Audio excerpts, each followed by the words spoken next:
humble beginnings.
Ia le whaatua o ia loa lofa i so se tangata. Ia aua ne tanamia lau whaaloala. I le suma lio neo leo langa le ni. Ma ia mana tua, ia whaamua mua le tua i neo matato te whaia. Awa pene te le toe fo e mai i au lau whanua lana lau au. Ia aua ne ngalo. O oe o le Samoa moni. Samoa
Afioga pa ia le atua fai matai ala o i tātou le nei tu lao le Afiafi ia mai le mua le community o lona tā upu esfulu maltolu a lona fai upu esfulu maltolu e whapea a o le nei e tu mau le wha atua ma le wha moe ma le alofa o nā mea tolu a o le sili o nā mea o le alofa lea upu ia e wha autu ai le nei tu lao le Afiafi o le a tātou ifo ma tatalo le atua alanga ina pele anganga o le wha afitai ma le wha manu e ui lava ina utu langa po i le nei tu taimi o le po o e si la fia le atua ai mātou Tele mawhai pēa o na mātou tuua la mātou au nanga e tau pēa o na mātou awatu ai le mawhai fo i o na mātou alu loa e tatau lava o na mātou whaamua atu i la wafio le whaafitai ma le whaamanu wa e ui na wo o mai le pōng sā o le au o mai le vai luanga le nei tu o le laulangi ai mātou talitonu le atua o lo wanga le lei ma lo walofa o lo e leo ina ai le uru fafo ma le uru whale peila o nei ai le nei tu la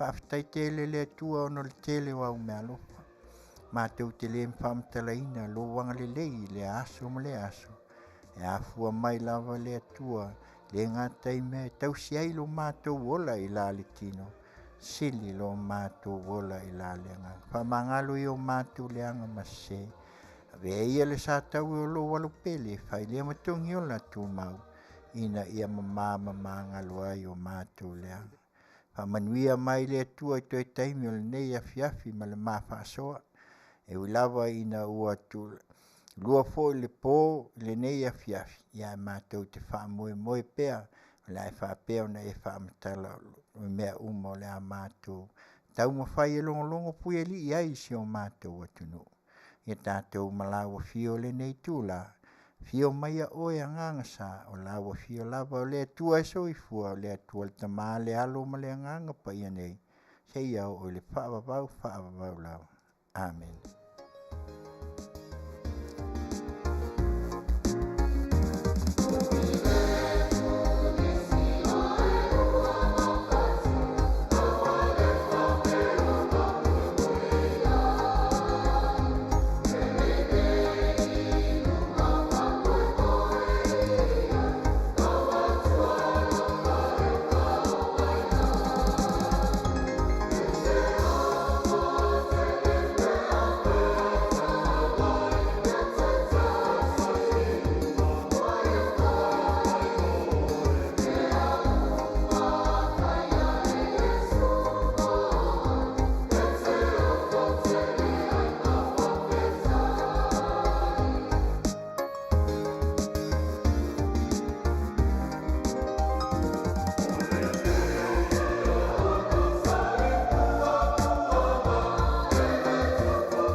Ia e manatu le nei tu lao le Afiafi.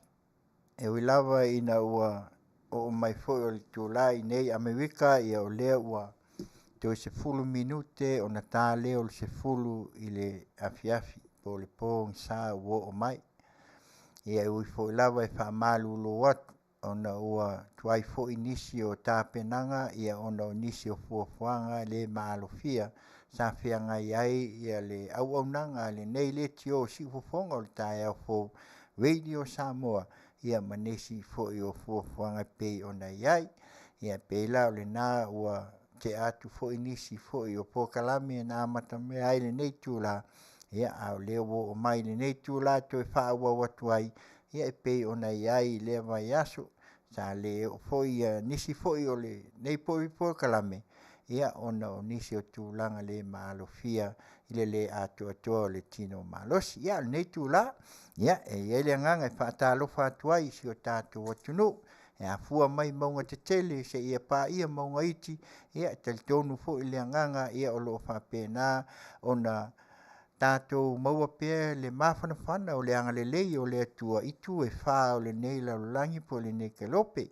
ia o le mele whaatalofa atuai ia le ngata fo i tamā matina matutua ia o lo whapea o na lātou tu i mai pēr le mulpapanga ia matatalo mai ia au wase Manuia mo tātou ia au tātou wau mawai ia tunu mamau ia le ngata fo i lea ia au na tofi le atua lo whapea o na lātou tala whauto ia au wā lava ia le tala ina ia au wā lo na whina ngalu ina ia ola ia matutupu ia au wase Manuia o Samoa mo nei mātai au ia whaatalo whātu fo i le pa ia lasi o le tātou watunu o maua mai le nei au nanga i le nei tu lao le po ia mai le si fofonga o le tai au fo Radio Samoa mai Long Beach California nei i lana au nanga Tautai ia e ngā luenga i Tiute ma Faiva nei fo i tu la ma te whaatalo whātu ai o lo ma wa lua ia mal whaatonu fo i pole IT ia ale nei fo i fale le tio ia le sunga ia tula e pa whaafetai li o sua ia wa vea lavo ia e whailea ia ma IT o le tātou au nanga e pe o na iai me lea tālofa Samoa ia au si maia bese lea e whaatalofa tuai lo tātou watunu le nei tula ia ai mai se fo i o nisi o whaatasi mai ia e wai a matai le tātou pua kalame whaatalofa atu ia le atali ia sani tau mia ia mai se fo i le faltua o soli ulale ia mai se fo i o Teresa Ioane Vieira ia mai se fo i o Hiopi tuala ta malilangi ia ma Catherine Vona Vunivai ia mai se fo i o le ia seu Pepe Afualo ia NS Charles ia manisi fo i o i lātou le a whapea o na tātou mafuta ia mai tu e whao le nei laulangi o lo lātou maua mai le nei pua kalame tālofa Samoa ia usi mai ala u whafonga whai mai le pe nina o te whau ia le Dani le au ia male pese tālofa Samoa usi mai ala u whafonga whatalofa atu e wika maoe ia tālofa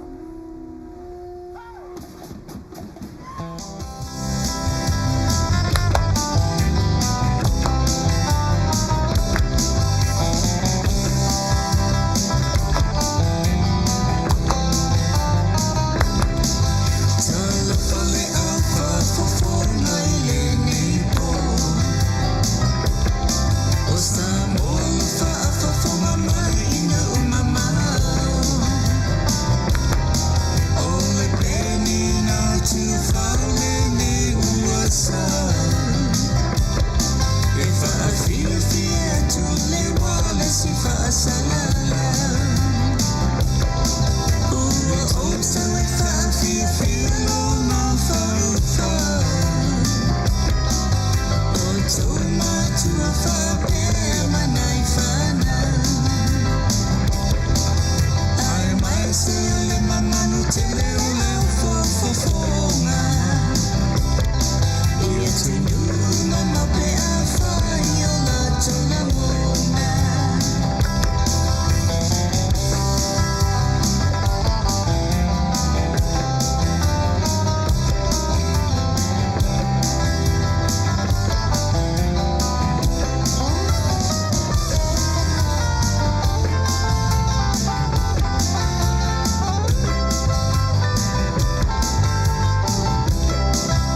Ia, le pese le nai whaatalo whatuai le malu o le tātou atunu.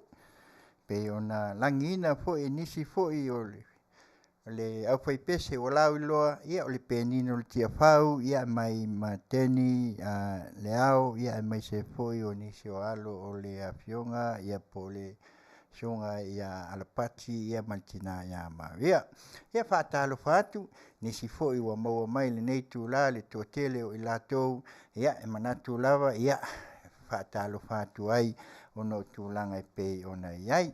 E manatu la, ia ono o le tūlanga I pei ona iai le COVID. Ia e o lea lava o lo ua maua, ia nisi fo I o tūlanga sau se taimi, ia ona oto atu lea o le tūlanga ua iai, ia le au whainga mai se o tātou atunu, ia ai mai se foi, ia o e ua whai I langi le fōlaunga, ia ai mai se foi o nisi o tūlanga I pei ona moli mawina, ia ele ngata I se o tātou atunu, ia ai mai se o le nei lau langi, o le melea, ia e pei lava ona avatu pea le tau longolongo, mai le fia o tausanga, neu o savali le tolu o tausanga, ia o lo avatu pea le longolongo pea ma tui atu pea, ia e pea le upu ma le moana ngana e masani ai, tā longo atu pea ma se whau. Ia ai pule lava le tangata ia, pea o le si tala fu e masani ai, ia e pule alta ma lo matua ia ai manatua lei, ia o lea ua iai nisi fo I o le tātou watunu, ia ua whai ilangi le fōlaunga, ia ona o nisi fo I ona o le whaamai o le COVID, ia ai mai se fo I o le nei laulangi, ia o lea ua fitu, ua laka le fiku milionga, I mali nei tolu tausanga, ia ono miliona, ia mine, o kalaka ia Amerika tasi miliona, ia au tātou ea le pe fatu a se fulu ono ea le ua iai, ia mai se le votu tua oi a tutui le lua sulu, ia ma le tele o isi atunu, pe o lea la talata tu intia, ia ai mai se lava tau tua nal tui, ia o lea ua pei lava o le tui, ia o le fisoasoani sili le mo I tātou le nei tu la, pei o na mai ai, na tau longolongo mai ina ia fai pele tui, fai foi ia tūlanga I pei o na mana umi ai, ia le tua lalo mai I le ofisa o le fale mai, ia ai mai se foi o nisi o ai inga, ia nei fai pea o le mask, ia manisi foi tūlanga I pei o na iai, ia ina ia malu pui ai pea, ia lo tau soifua, ia o se o mātou wola, me lea ia e tal tonu foi, ia le nei foi au onanga, ia le mawhai lava o na mātou woloa, tau lava o na mātou avatu pea, ia leanga o whai ilangi le fōlaunga, me lea ia o nai mo onga lava, e pei o na iai, ina ia mawhai ai o na watu, ia se wha maisenga, ia se wha mawhanwhananga, ia e hala atu foi, ina ia mau ai, ia le toa fi malia, ia o le nei foi Masina, o lo wha amnatuina I pea ia, nisi foi o tina, ia e mai se foi o wha ilangi le fōlaunga, ia I le aso lua sefultolu o le nei Masina, I le tausanga I lua afe ma le lima, ia le sa mala au ai se tasi foi o tina po le tuafine, le Afioga ia poto, lua falealo saka avia I me le tau wepli, ia o sefulfitu ai nei tausanga, ia le ngata foi lea, o le aso wha lufu lima I lua afe sefulu ma leono, ia na mala au li ai, na mala au ai foi le atua I se tasi foi, ia po le tina o le nei ainga, le na ia malia paula Masina, ia uono ai nei tausanga, ia le fangia le atua ia maua pea ia la ua no fanga le langi, ia ai mai se foi o nisi e toa tele ua o iai le vala au o le atua, I nei tausanga I tele po le nei foi Masina, ia wha mai se le atua ia inga wha anua noa, ia le mea la lea, ia o le pese lea, e au alo whatua I le si Fofoga o le tae au fau veidi o Samoa malana au au nanga Tautai iae, I ngā luenga I Tiute ma Faiva, maua pea le mawhanawhana o le alofa o le atua, whai mai I le upu o le tusi, amu ia e wha anoa noa, au ai wha mawhanawhana ina I lātou, ulu whale maia, e au na le re I e mal wha maoni, ulu whale maia I le fia o lo oli, maua le wha mawhanawhana, usi maia lau wha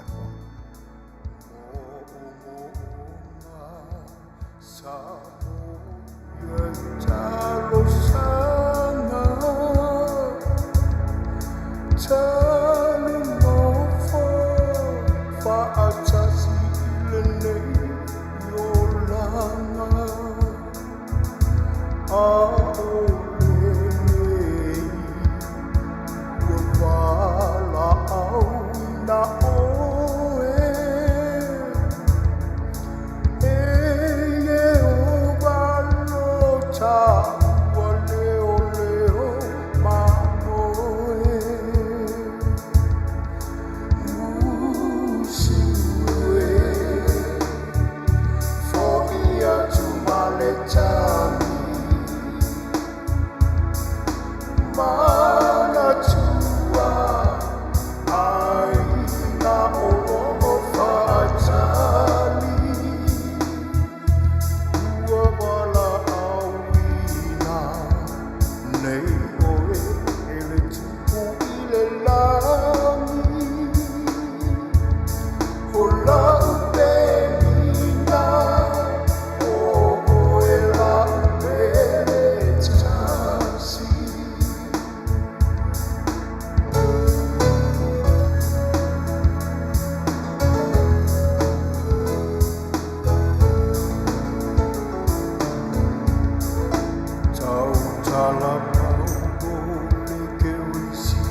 te ail se fulu i le nei Afiafi a me wika nei ia maua pe le wha mai senga ia ai mai se wha ma whananga ia le pesel nao mo onga sa suina se tasi fo i oli i walau lo fo i musika Dan Pelite ia mai New Zealand ia ai le ngata fo i lea ia e manatu fo ia e ai fo i o lo whaata o tolia i ainga i ngase o le tino ia e le ngata i le toifuanga nei ia e maise o mai e masani ai ia o le suka ia o le toto mawalunga ia e maise fo i o maota ngase o lo whaata o tolia ai ia le tua Tele ia e maise fo i o le nei vai tau ia ma le wha mai o lo alu le nei la lo langi atoa o le mea lea e le mwhai au na mātou sopolo tau pea o se i o mātou wasia le ngata i whale mai u mai Samoa e tutuila fo i Amerika Samoa ia e maise o le nei la lo langi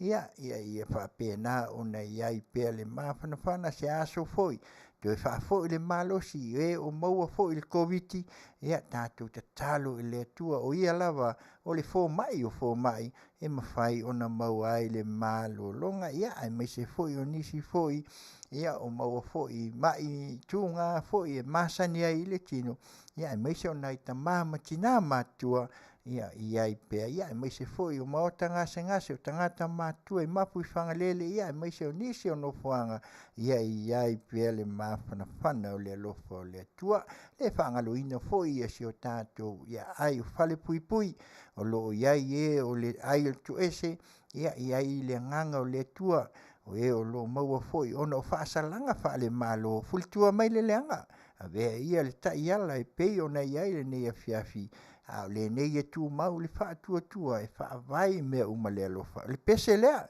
ua saunia o Yesu o le vine moni usuina lea e le sunga ia Dan Pelite ia ma le whatua ia Ivona ia e vato ai fo ia nisi fo o wha mahalosi au ina ia awani o tau wha vai tu mau le tatalo o le atua lava o ia o le sulfa inga ma o Yesu o le vine moni o ia o le fo mai o fo mai o se mai ala ufafonga le waunanga si fofonga o le tai a fo radio Samoa ma Long Beach California nei ia malana o waunanga Tautai ia e Galuega i Tiute ma Faiva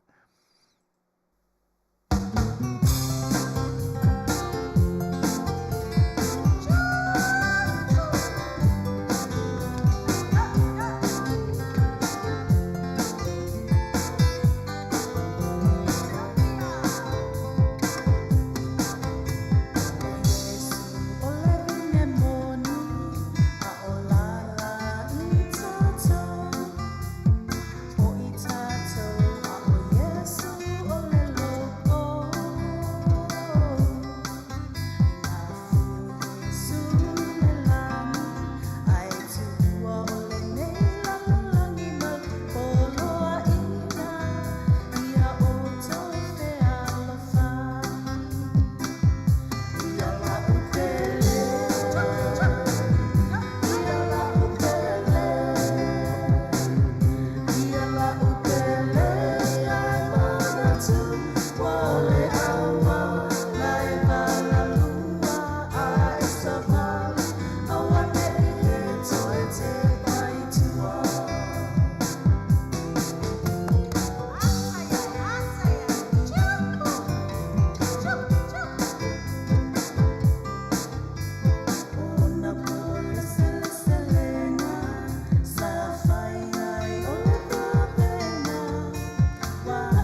te sau le a whetau sana male a soe tasi.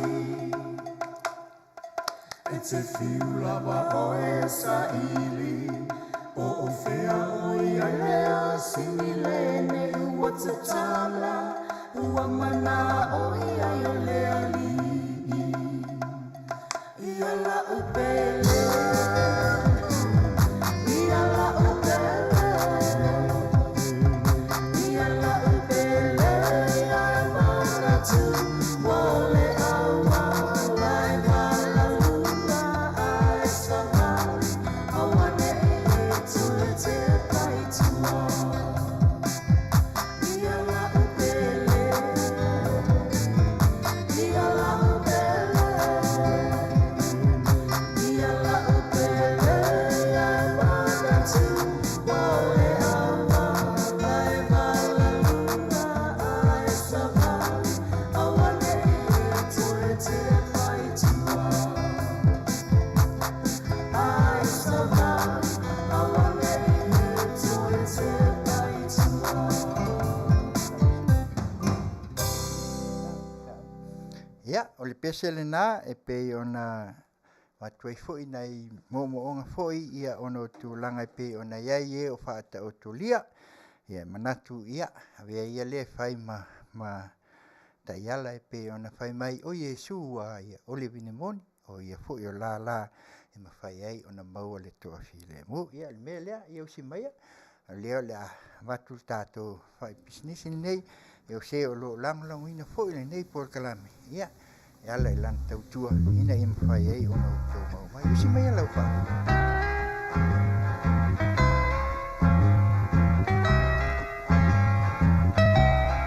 And it keeps right on the hurting since you're gone.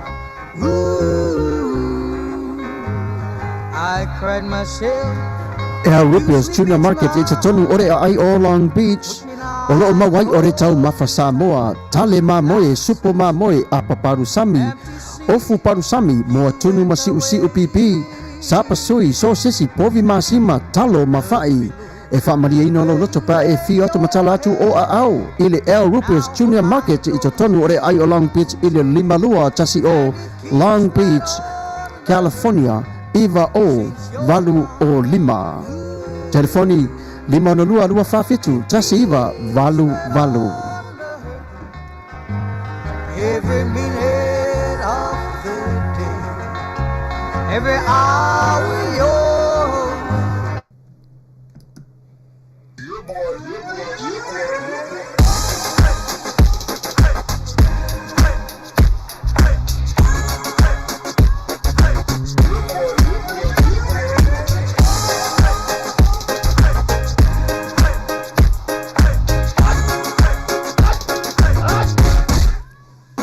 Omi te tonu lau o luau, baile te se ne ima imau, Afiafi malu o le tama, baile lau ulu ne ima tala, le lau Faiva pito i te tonu, bai ima sae pape o se pomo, le la mai loa o le tama se faala i te Ngā pese angi so le ngā leo Sofia aile me maua. Talo fai, i o le alo manatu ni nei taimi. Kaki koe mga kua ia sofo i o ka whai whaapusa i Samoa. Kei mi o le ia mai se arka male i o le matua inga e se lau apopo e whai ele i parusami. Ia leo kaku ngai atunu. Ia. Ke kausira fia se whale mo i. O le nā fuana tau whala awa tu au, peti sila fia le whale lele au Rupert Juniors Market. Le lingua Long Beach, ma le lima dua. E maua umai nei. E maua umai nasi te latu o malasan le au Rupert Junior Market. I te tonu ore ai o Long Beach, i le lima dua tasi o Long Beach Boulevard, Long Beach, California. Iwa o valu o lima, o loo mawai o tangatalo Samoa, tangotalo fiti, pusa mamoe, pusa fai. Tanga raisa, matanga ruau, e whaamaria ino lo whina ngara malo loto pia e a whio atu matala atu au ili El Rupios Junior Market, ili ai o Long Beach, pe walau le telefoni o le lima ona lua whawhitu, tasi iwa, valu, El Rupios Junior Market. Ia, le whale o lona nā o lo langolango ina, fo le tātou Paul Kalame, pe ona masani ai, ia o le sunga i Rupio, ia o le Mexico, ia ma le faltua i a Fou, ia o le faltua o le Samoa. ia Afiani ai I le 5 tasi o I Long Beach Boulevard ia o ina e maua umai mea umalawa le ngata I o losi atoa ia ua whaalawe masani eilu tātua tunu ia e maua I fo se I tulou le size 2 ia e maise o tau mawhatanga I le 5 lua whawhitu tasi iwa walu I Long Beach I California me lea ia Afiani ai le whale o loa mo le ngata ina whaola tautonga I fisosoani fo ia te oi ia I nio maftianga fo ia Afianga ia I fo I matulanga I peiona me lea ia manatua I peiona tō whaafonga atu e le ia rupio I Long Beach e maua umai tau mawha ese lo si atu atua I peiona masani ai e pau ale mea le maua I e le maua ai se tonga Ioe, ele ai se ia tonga e mauai, ai maua uma so se mea ai mauai, masalo ko tiki mauai singe e konga, ia ai, o le tūlanga na e pei ona iai se tasi foi o au nanga e pei ona iai le nei tūlao le Afiafi, ia o le mea lea, ia, o le pese lea la se iwa vai atuai, ia o le pese lea fai mai, fai fale le ngā mea, ia, o kasile o pese fo o se tasi foi o li, o lau loa pene huo, le mauai, ioe, Hey mai, le toa pen. Masi mai alau pa.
Fai whaalelei ngā mea, ia se o le umakau kia whaakonga ngai vai keimi, a wa se loa, ia ai maua loa ngai au post foi, e lua me o iai, a le o le ka lau mai whafoi, ia lawa, ia ua e alu loa il wakusa, ia me lea, ia o ngai whaatunga lawa, ia e mawai fo inisi o mana na tunga le nei tula ia ai o leo le ua afa nei la afa sfulu ia leo le amata atu el tatou por kalame masani ai ia o nai pese au alofa ia wa lava ia aso soifua ia mai se fai poiponga ia mai se foi o nisi foi o tūlanga e pei o na masani ai ia wa lava aso fia o na fa tūlanga ina ia o melea ia o nai aso whanau nei e momoli atu ai ia wa foi alofa anga el nei tūla ia ai mai se foi ia nisi foi ia ua whaamnatuino la tua aso soifua el nei foi masina melea ia e watuai alofa anga i le faltua ia fia au langi toe ina mai Amerika nei ia o le tamaita i o seu tatia meraina tawau apa ia mai apia i vaivase ia o Fredi Tea Peato mai Ausitalia ia o Mike Pawa mai tafuna i Amerika Samoa ia o Koleta Mulio o Malona mai Amerika ia mai se foi o Eva Ripley mai Eva Peach ia o Faith Anna Ripley Fautanu mai Eva Hawaii i Hawaii. Ia mai se foi o Joanne Aleleanga, Eva Hawaii, i Peach mai Hawaii. Ia malta mai tai o tutongi whaatea taumia. Ia o i Amerika nei o lo a o ngai o ia. Ia ai mai se tasi ia o alofaanga. Ia mo vaisala tawai i olusenga i Manua. Ia mai lo anti filinga aleanga ia malona male ainga atua mai Las Vegas i Nevada. Ia ole melea ia ole pesela lea ole a watu ai alofaanga ia Manuia Tele o te waso soifua ia fai mai ia wili tawita se tasi Manuia lo waso whanau. Usi mai a lau whafoa. Ki Fofoga le tai au fo Radio Samoa mai Long Beach i California nei. Mai lana awa o nanga. Tautai ai Tiute mo Faiva. Ese ai ole nei aso malona taua Wa ato ai se si tau sanga e wha au popo e lo soifua Ono le lofa o le atua malana pule wha a soifua O ai ele tangata wa ia manatu mai ai Le tele o nei tau sanga wa ia foa i mai Fohi le atua le vi inga le wha manu ma le wha whetai Aua ua ono mea mata tau ai Ia manu ia lo waso whanau Ia manu ia lo waso whanau Manuia le atua I lo waso whanau Ia manuia te waso whanau Ia manuia te waso whanau Ia wha manuia le atua I to waso whanau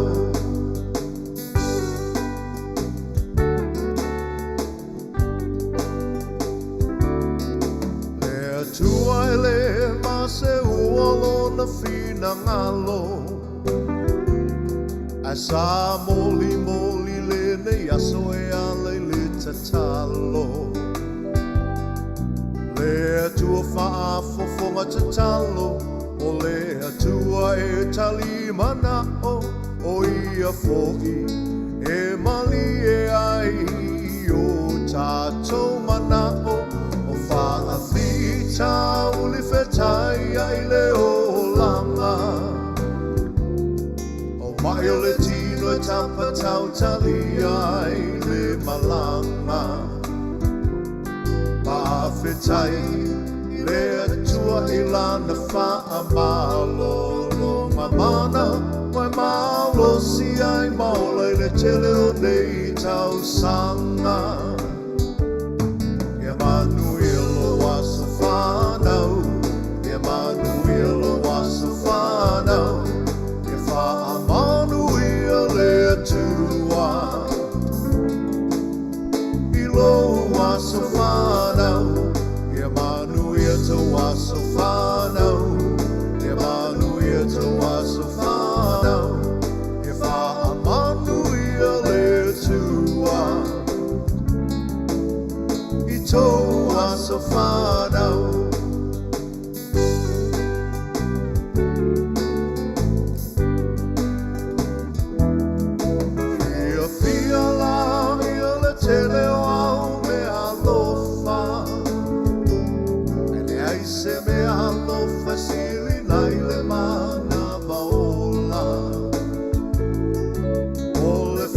malo le tua o le tia e le maseua awa e fa I fo I le moto ai e toli fo I le matua mai le tau pati mai o ai ngana lua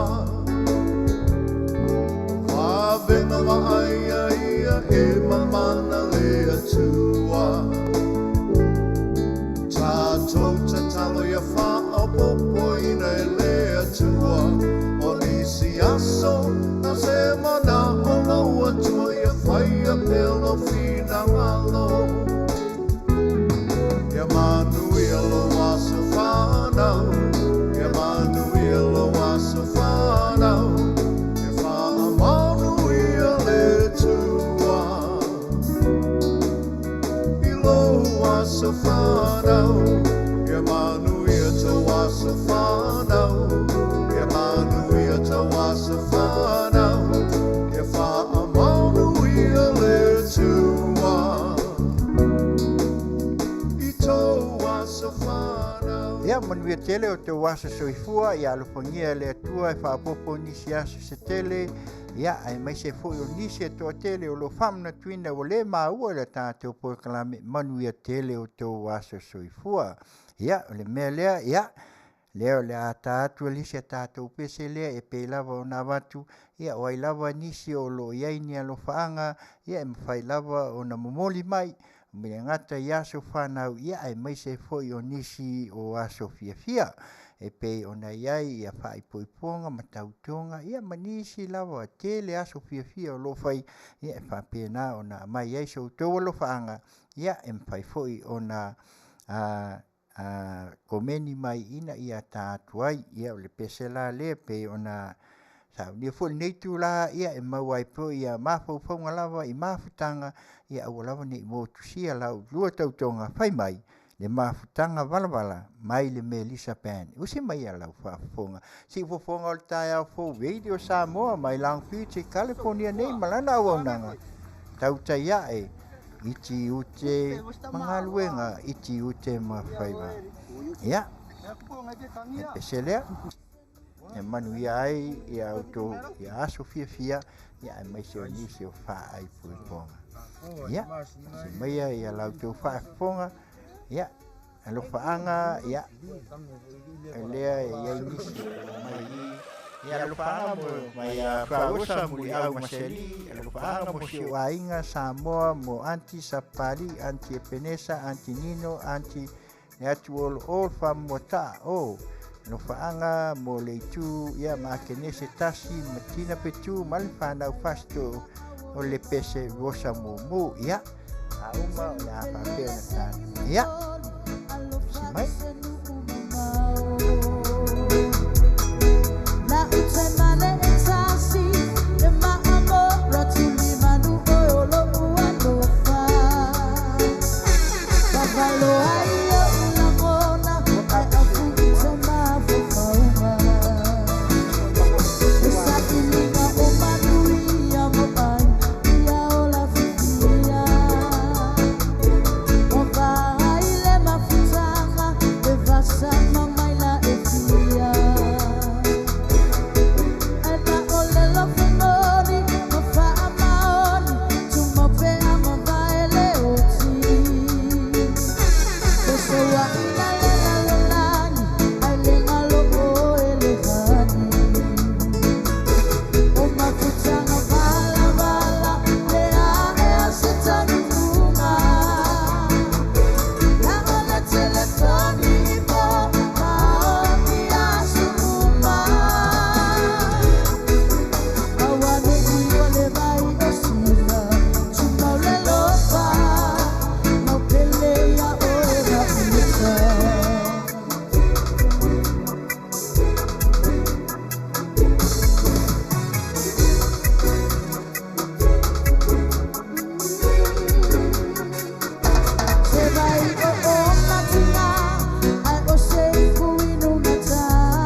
ia o le nā ua mai atu ia le pese lea na wawai atu ai a tātou foe ia o le pese lea na usuina e le Melissa Pen mafutanga wala ia e whai mai fui lava o le telefoni ia o le nei awa i taimi ia e whai lava ia o le telefoni lava ia e whai ama whelongo ia o le mea lea ia whaavosa muli au masali ia malau pese lea o le vosa mumu e te au olofa ai ia o nai o tātou antis na ia e le fo o maua atu i nā isi o tātou nu ia po le Afioga fo i mota ia usima ia le whaafofonga whaavosa muli au masali malau pese te au olofa ai vosa mumu si fofonga o le tae au fo radio Samoa mai i Long Beach, California nei ia malana o nanga Tautai ia e Galuega i Tiute ma Faiva.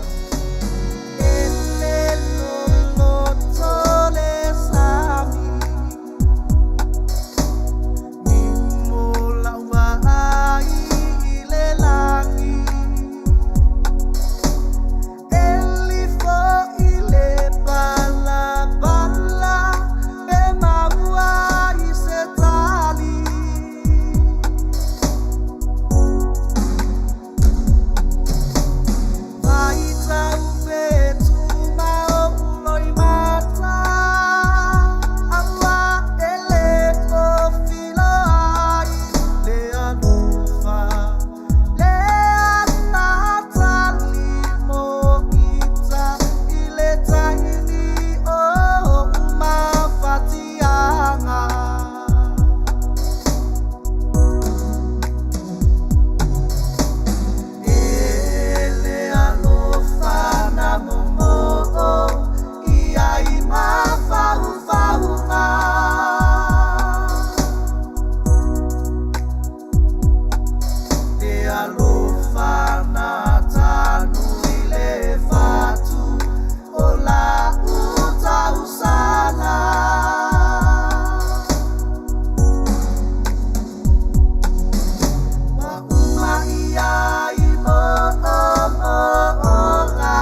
Ia, o le pese le na walofa mai ai ia wharosa muli au maseli ia o le pese lea o le atai natu Sarah Smith ia mai Lithan Unia mai le United Bank Band ia whai lea ma walofa fo ia tu sai o le netu la le Afiafi ia au tātou walo pea ia moa tātou whar. Ia nga iau si mai alau whafong i le si fofonga o tai au fo radio Samoa mai lang Beach, California nei malana au nanga. Tautai ia, i Tiute, ma Faiva.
Eva mai io e asu e sau panga ia ale na awa o isia wo makai ko lua ia ole sini e na ole tau tonga ia male fai ponga ia mele te vai lea o ta ua ole Asia se tasi leo vai wo fai fa ole tonga io e na mata me atu le nei a porkala me fa sala wina ai wo leva na ele vai anga fa sala laulo le tatu falletio soli vai la sau o le mele o ai mana tua la io e po ai lava lo lato fata wina ma ai inu le Asia tasi le o vai wo fai ma fa aula tonga le ngata ina o lai musele ia mai se fu o nisi o Charles o leva ona fa le o ngaina ia o nga le ta o le South Secondary Supplement Redux io e ia o Tele ia a tonu fo le o maua fo se fa tal noanga al fa tonu se tasi po kalame mani nisio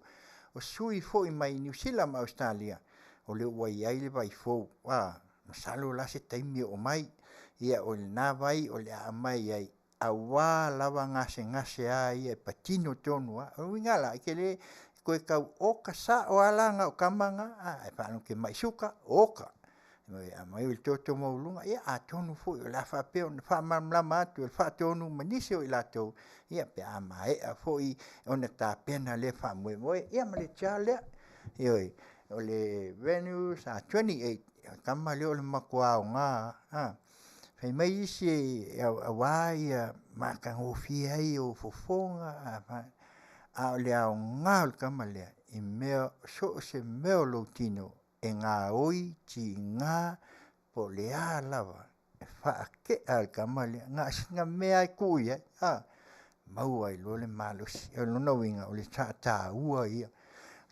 ia o le vai fo i e pei o nā tau whaai lo atu fo i e le au nanga si fofonga o tae au fo radio Samoa mai Langfisi California nei ia ai mai se lava lana au nanga i New Zealand telefoni o lua tasi lua iwa lua tolu ono o tasi Amerika Samoa lima mo nisi fo e fia maua mo Amerika Samoa ma Amerika nei ia po nisi fo i tu fo i o lo fia mana o mia se sosani telefonia e lua wala au mai le lima ono lua fa valu lua fa fitu tas po le lima ono lua tolu fitu o no lua e fesili mo fantua ia soli ulale ia ona telefonia e mafai ono to fa se o tai mai ai e fai ai ona to e watu nisi fa mtalanga wili ia mai se fu nisi o tau e pei ona ai io ele ngata le tau le vai ia ai mai se fu nisi o fuafuanga e pei ona ai ia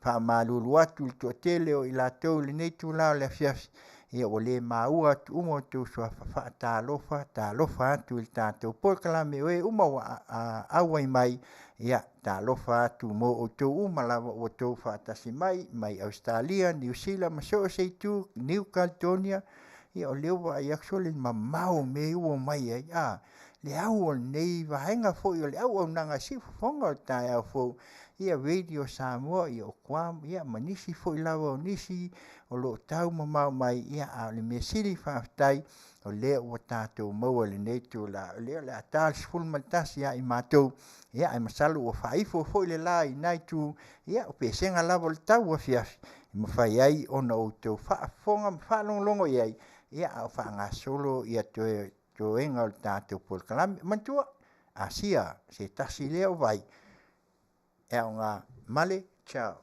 ia le na o umona tu atu ia se taimi ia ona to e longa fo le pu li fo ia wa lava ia le nga mo so fa le pesele le vosa wa matala ia mai le tasi fo li pese ia mauto tasi aswao ia le losa i wole lo sa mumu lo sa pai koe kasi ase losa le toia le losa o lo fatu io si fofonga o taia fo radio Samoa mai Long Beach, California nei malana o nanga Tautai ai Galuega I Tiute ma Faiva.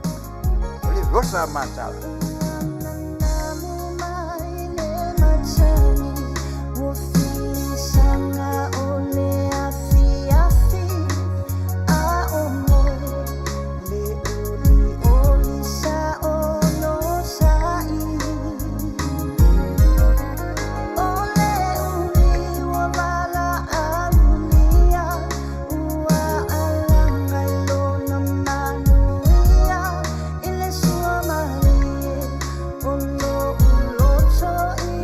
Fia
vosa matala, io vosa mumu, vosa pae, io le lili, o le vosa, o le vosa e sili, ia te oe, ia ta ilo iai, o lo fatu lea, ia wa ingai ke oe le losa.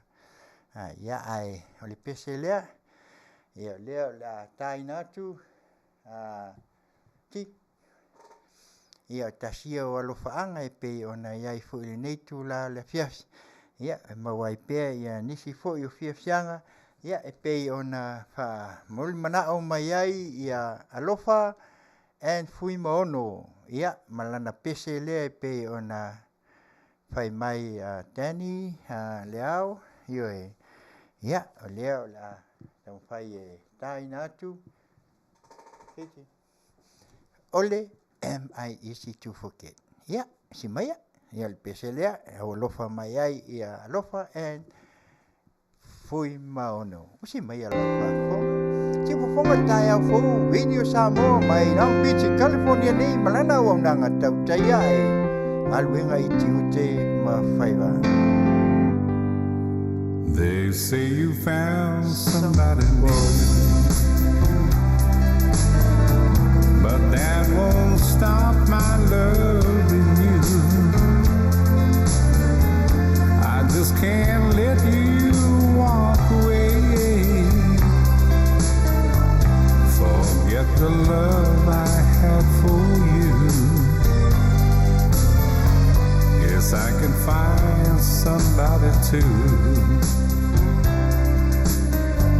But I don't want no one but you. How could you leave without regret? Am I that easy to forget? Before you leave, be sure you find you want his love much more than mine. 'Cause I'll just say we never met. If I'm that easy to forget.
Riders, let your queries be known. Can you guys start calling me Snake?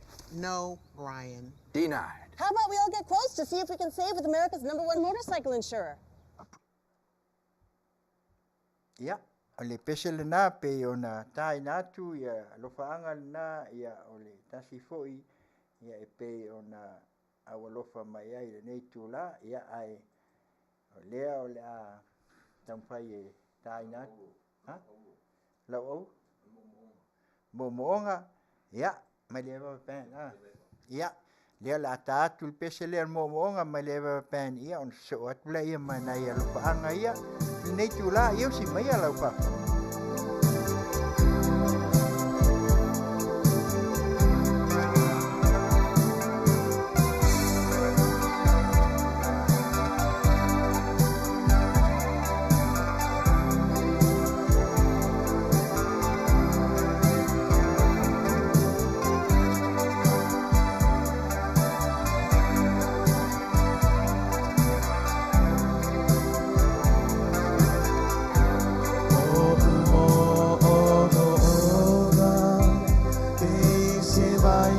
una itaini uma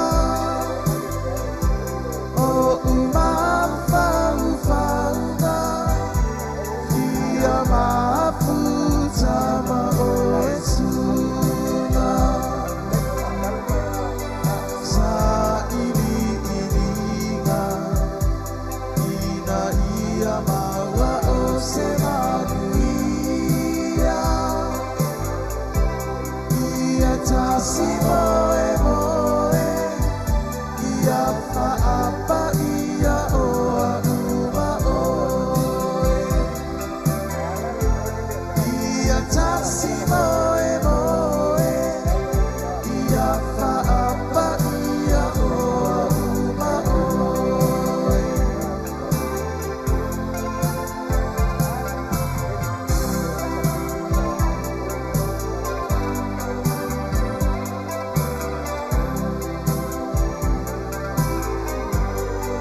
e whaanaunga oro utao fio le whaama oni ua le oni awo i te nina a ole alo whamoni ua simirena i maataua tua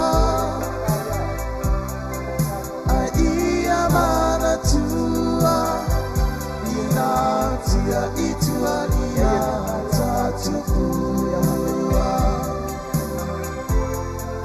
ai ia mana tua ina tia itua ia tatua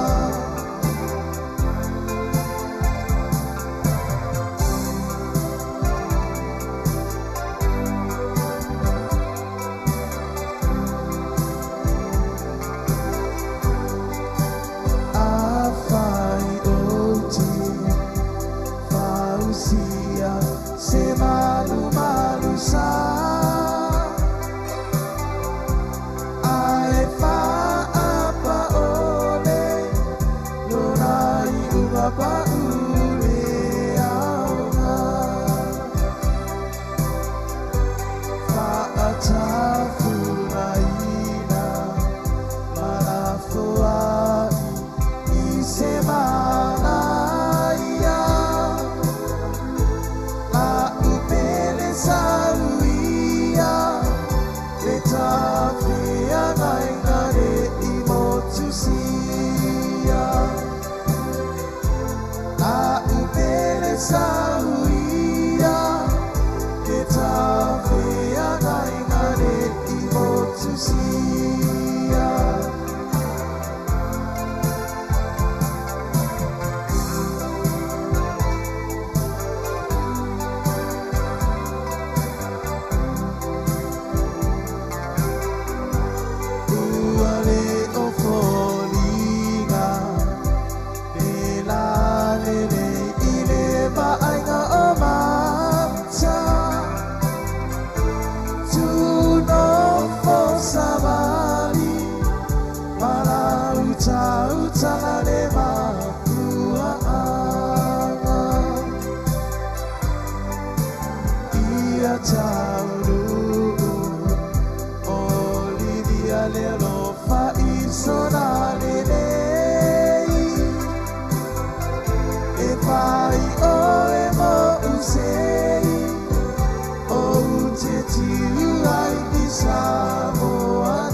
Samoa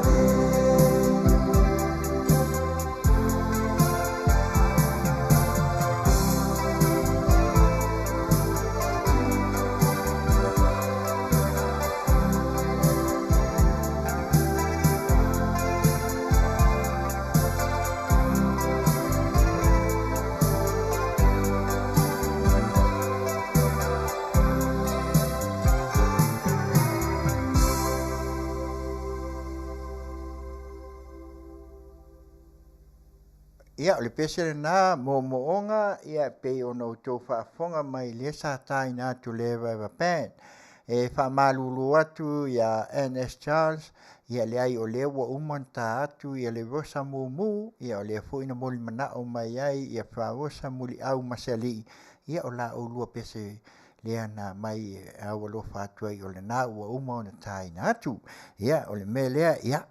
Tātou ewa pia lawa pe o nā watu o toi nei toi lua tātou pese on tau alunga lea i on tātou walo le muli tātou vaenga muli muli ia e pe o na iai le nei tūla le Afiafi tātou te whaasoa i tātou tala mai vai whanua pea uma tātou news pea uma tātou pese ia muli manao ia mo e lawa o lo iai o lātou aso fia le nei vai tau ia e le toi tau longo ina tu o na o to silafia ia Manuia Tele o to aso fia ia le melea le pese lea o da tai na foi ia e mol mana o atu ai lava ia le nei foi ia o nanga ia awa lava i la to o lo famna tuina o to aso fia fai mai lau au na eli mai le to ma mau kele menga eli mai le au a le faku nga ia si mai lau fa fonga ale fai o tau le lei ma le pese le na lau au na eli mai le toafa o le aulo ia ona na au lea ia fai le matau tonga fai le maala o fai poi fonga ia usi mai lau fa fonga si fonga tai au po video Samoa mai lau visi California nei ilana ua una Tautai ia i Galuega i Tiute mawhai o te musu e toi tala noa a wha alolongo ai tu o le poho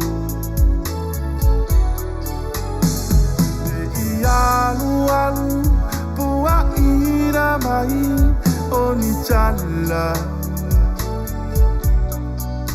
e mafu mai pe aura nga vale o le ala ai sauia oi o pele ai la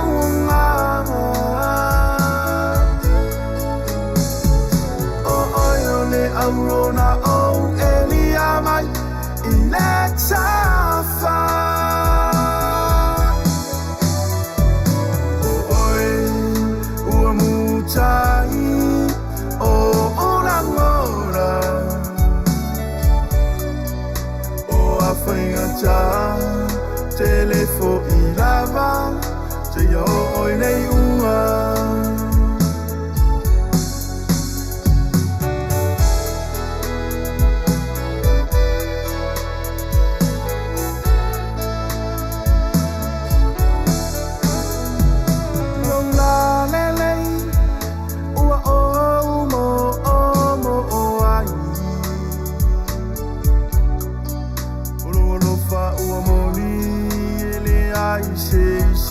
to e vai lua I ai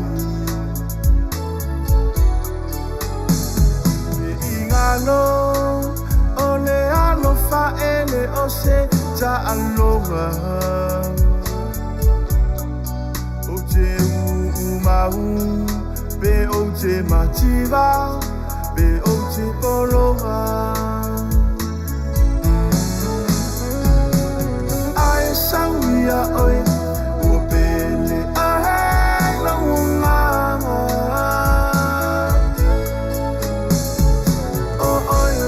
Aurona o Elia mai Inexafa oi ua mutai o orangora o awhainga telefo I lava te oi nei unga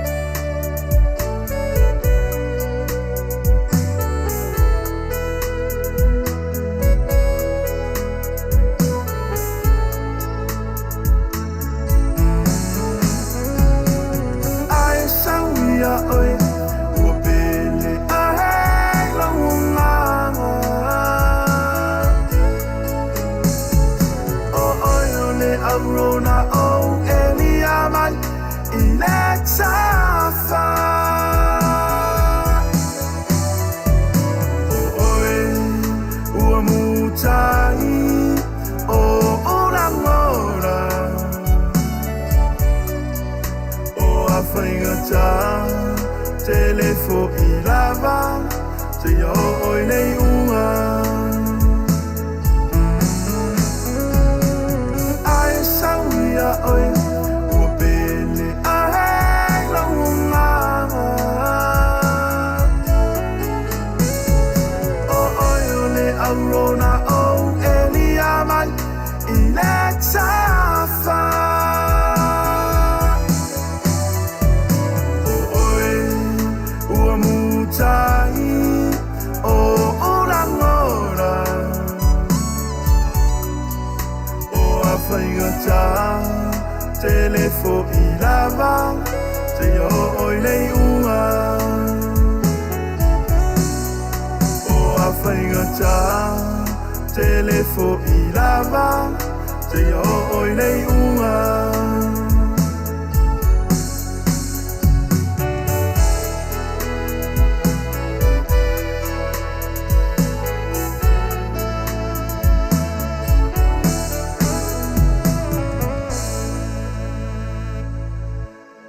Lau au na eli mai le toafa mai ale whaio tau le lei, se tasi o whātunga, ia pe ono tō whaafonga mai ai, ia o le whaatusa le aulo, ia se tasi fo, ia o le whatu lea, pe o singa i o whiangainga, ia e le mawhai lawa, ai o e po whia lawa e tau lawa, ia lau maana mea o le aulo, ia wao i nā, e whai ma autu, ia o le soifuanga nei, ia e pe ona iai, ia mafutanga, e le ngata i aso whanau o tautonga o whaipoiponga po so se aso fiafia.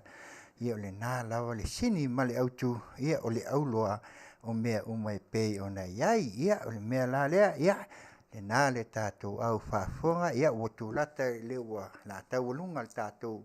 Haenga mua, ia leo le afat sfulu maltas, ia on tātou whasolo la ia le tātou vaenga muli. Ia ai, ele i tawalunga le tātou peselea. E watu ia le se anganga fo i po se tu alalo. E pei ona outou whafonga. Se tasi fo i o pei ona watu ai le saunoanga le whatonu o le nei au nanga. Ia e tau longlongo pea, ia ma watu le tāsanga le tātou. Whainga malo ina iai se sau o lo tātou atunu. O lo papa au ia tunu mamau nei e ui lava ia se itulou ia ele mamalu o tātou atunu ono nisi fo i o saunuanga i le teimi o tuanai ia lafo ia me nu le aina pe tau lava i tātou o ai tūlanga i tau ai le ai o le isa la elumoni lava ia e tūla i lava ia ma tepa lava ma susu il wha malama ia a wasi o tātou atunu e pei o nei ai o le mea lea whaafitai fo i wa el tō wha le fionga le whaatonu o le au nanga si fofonga o tai au fo ia ne whainga malo ma lie maia ta tala maia lea wanoa ia e ui lawa ina mātou whaasoa atu fo i le teimi o sola ia ma watu ia nai saunuanga fo i ono tūlanga pe ona whaatala suai ia ai o le aunga le nā o le nei wha moe a tono lo mai tau mai ia o lewa mai tau atu o New Caledonia ia o lo winga o so o le lalolangi io e inai tama whanau alo tātou atu no New Zealand au se tālia ia o engelani po whea lawa o tafa o le nei lalolangi ta tala mai a le awanoa e whai lea e matai ala whai ai se sao o tātou atu no o le sene o si mea lan mō wale la tiki. A kaua kui ai e pe ke whaale ango iai. A o le tama le nā, e tau li atu le sene, i lo o le pepa lang mea maka po le polalko i ngā kālā, fia afe, ia le pepa ere ke vai ele lan. Ai mā fua mai, o le sene lea. A e lafora le sene lea, o no winga, o le whaatau ina le nā. Si au sene a le tas, e polea, pe hia lau, tasia lea, e whaimata iala. Ia o le nā, a tonu lava o lea la se o tātou tāli ngā nei, le aso atai au po le aso whalele, ia o le nā o le asaili ai le tofā ia e tatala mai loa faasalalau atu loa ioe o le a lau sao tuusā o ai ai ioe pei foi ona watu se talasua foʻi a lenei auaunaga ia o le a lava ai talafu po le a se mea saufaga ai ia tama fanau o Samoa se aua faamālulu atu e ui lava ina lau tatou lenā taimi atu ia o tatou o leo mai e tafau ia ua se upu foi lenā e pei e matagofia ai ia ae tatou tuu pei le atua e pū lea a o le atua na te tauia tagata o loo latou saunoa mai ma lalafo mai ia e lē mafai a 4 milionga 5 selau milionga 8 selau milionga tausaga e watu ai le tupe mai nei le currency lea mai atu nui fafo lo tatou sao lenā noi moni foi lava o mea o loo mai import ma export ma nei o le saufaga lea tama fanau ia o lenā le ua amatu ai se tualalo lenei tula taulogologo atu ai ia masalo o le a le o le upu lava ia tatou timata le upega ma toe afua ma tatou vaai mo le agaʻi luma o inā o le a mai ai so tatou sao mo Samoa mo nei mataeao ma so uma ia a ua lea ua taumafai atu iai lenei ala leo ia e watu se tualalo ina ia tatou faia se saoga ia se tatou sao ia e fai foi lea le gata ina ave atu pe tagata ia mo lona aiga ai se o kakou sao ia mo se o tatou malo lega le malo Samoa le se malo se tasi toatasi o le malo e faitele o le tatou ua lava la tatou te nonofo nei tatou te o lava e tau ave lava o fea e te sau ai o fea le atunuu tatou o tama fanau o Samoa mai Samoa i sifu me lea Samoa ia o le nasa matou faasoa atu e tusai foʻi o lea foʻi mataupu e pei ona matu ai le taimi ua sola ia e matou te logologo atu pea pe a oo lava le taimi o le a faatino ai ma amatalia ai ia o lenā o le a taʻu atu lava tulaga e pei ona ai ia na o se mea au lele pe o le app ia ina ia talia e vao faiga malo i le malo ia ina faigofia ina o le saʻu pe ona saunoa ai foʻi e tatou le afioga le faatonu e saʻu kakou ave ngei mea ia nga maua foʻi la ia lea o i ma o amai le a avakuleʻi amai le o ioe ia ua le iloga lava ia ae o le mea lea ia o le pese lea o le a taualuga atu ai ia o le pese lea e taulia lava ioe fai mai afuli mai loutua ioe ia e lē o ni loi mata o faamaniaga a o loi mata ia o le alofa afuli mai la ia kua o le aualiʻi ia po ai lava e fuli mai a tatou te lafo lava so tatou sao ia aua mo Samoa ia o le o ia le ai la o lea la se tamuamua atu la le request lea o fea le pese ia faamalulu atu ona o lea ua iai le request lea o lo mai le tatou IT ia se tasi foʻi o lea sa manaʻomia ia e leʻi mae ia o hana semi lave ia ma lia o lea la ata atu ia lau pese lea na e aualofa mai ai ia ona avatu lea o le tatou tauluga e pei ona iai lenei tula le afiafi ia usi mai lau faafou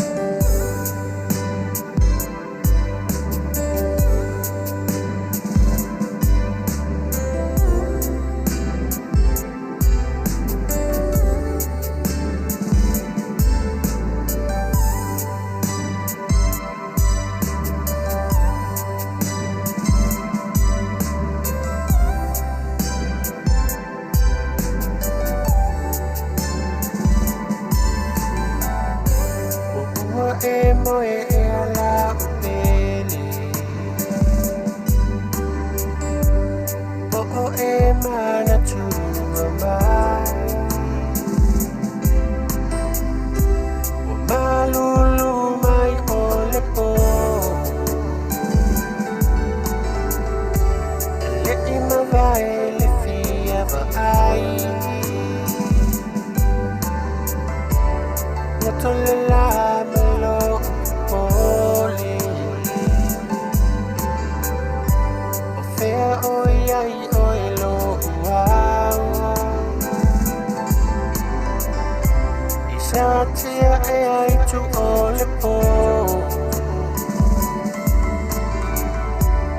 talu vale lo unau nau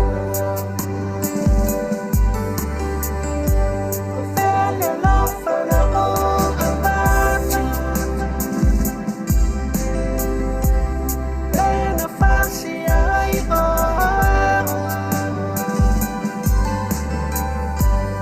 lo unau nau ya fua matino Falling the tower far and low. But in my open ana malama lama. Go aina ina tanata. Me Manuia so about la moda. Mama alilele alofa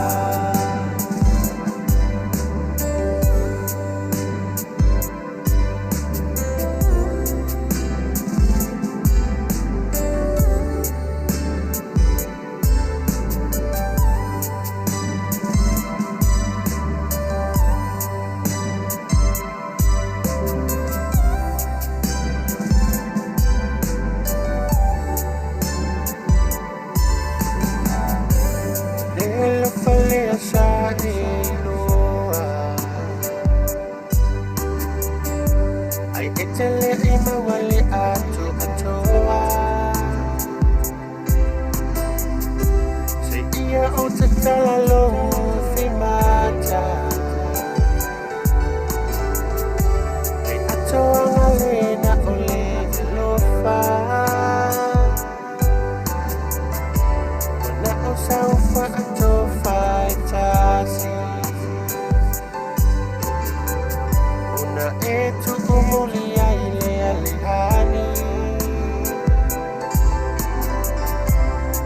Una io ulangona Lo aina ua ma'alilia ile lofa Vele lofa na o abati Lena fasi ai o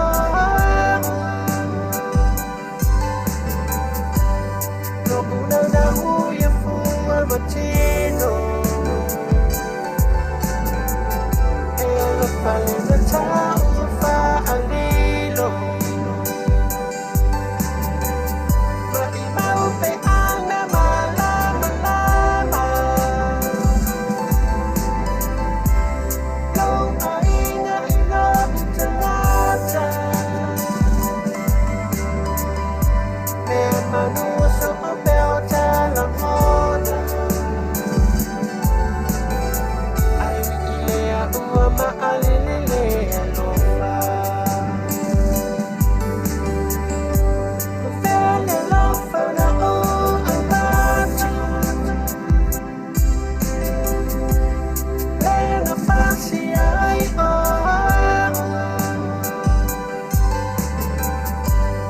Lo una na uia fua matino Ela falling the tower Alilo Maki maupe ana malama lama Lo aina ina tanata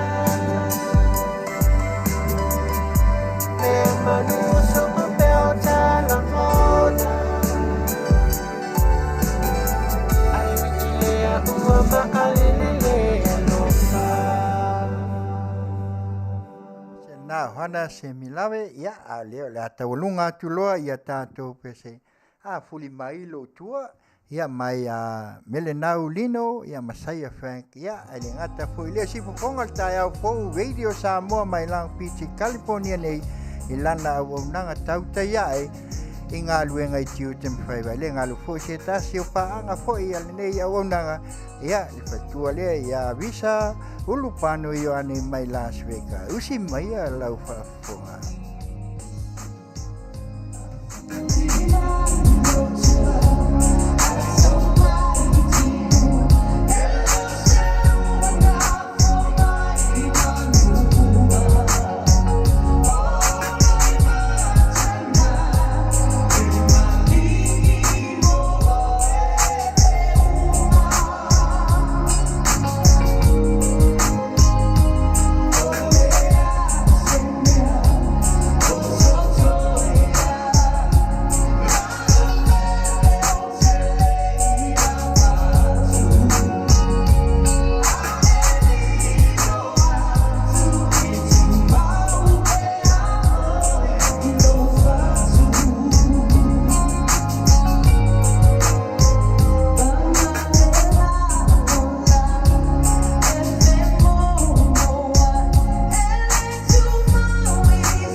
Mai Melenau Lino Masaya Frank. Ia o le pese le na. Fuli mai leo tua. Tō mai ni wanga.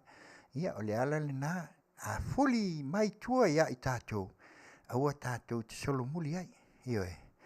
Awa o wanga whaamanianga. O wanga lui mata tātou te lafo ai. So tātou sao.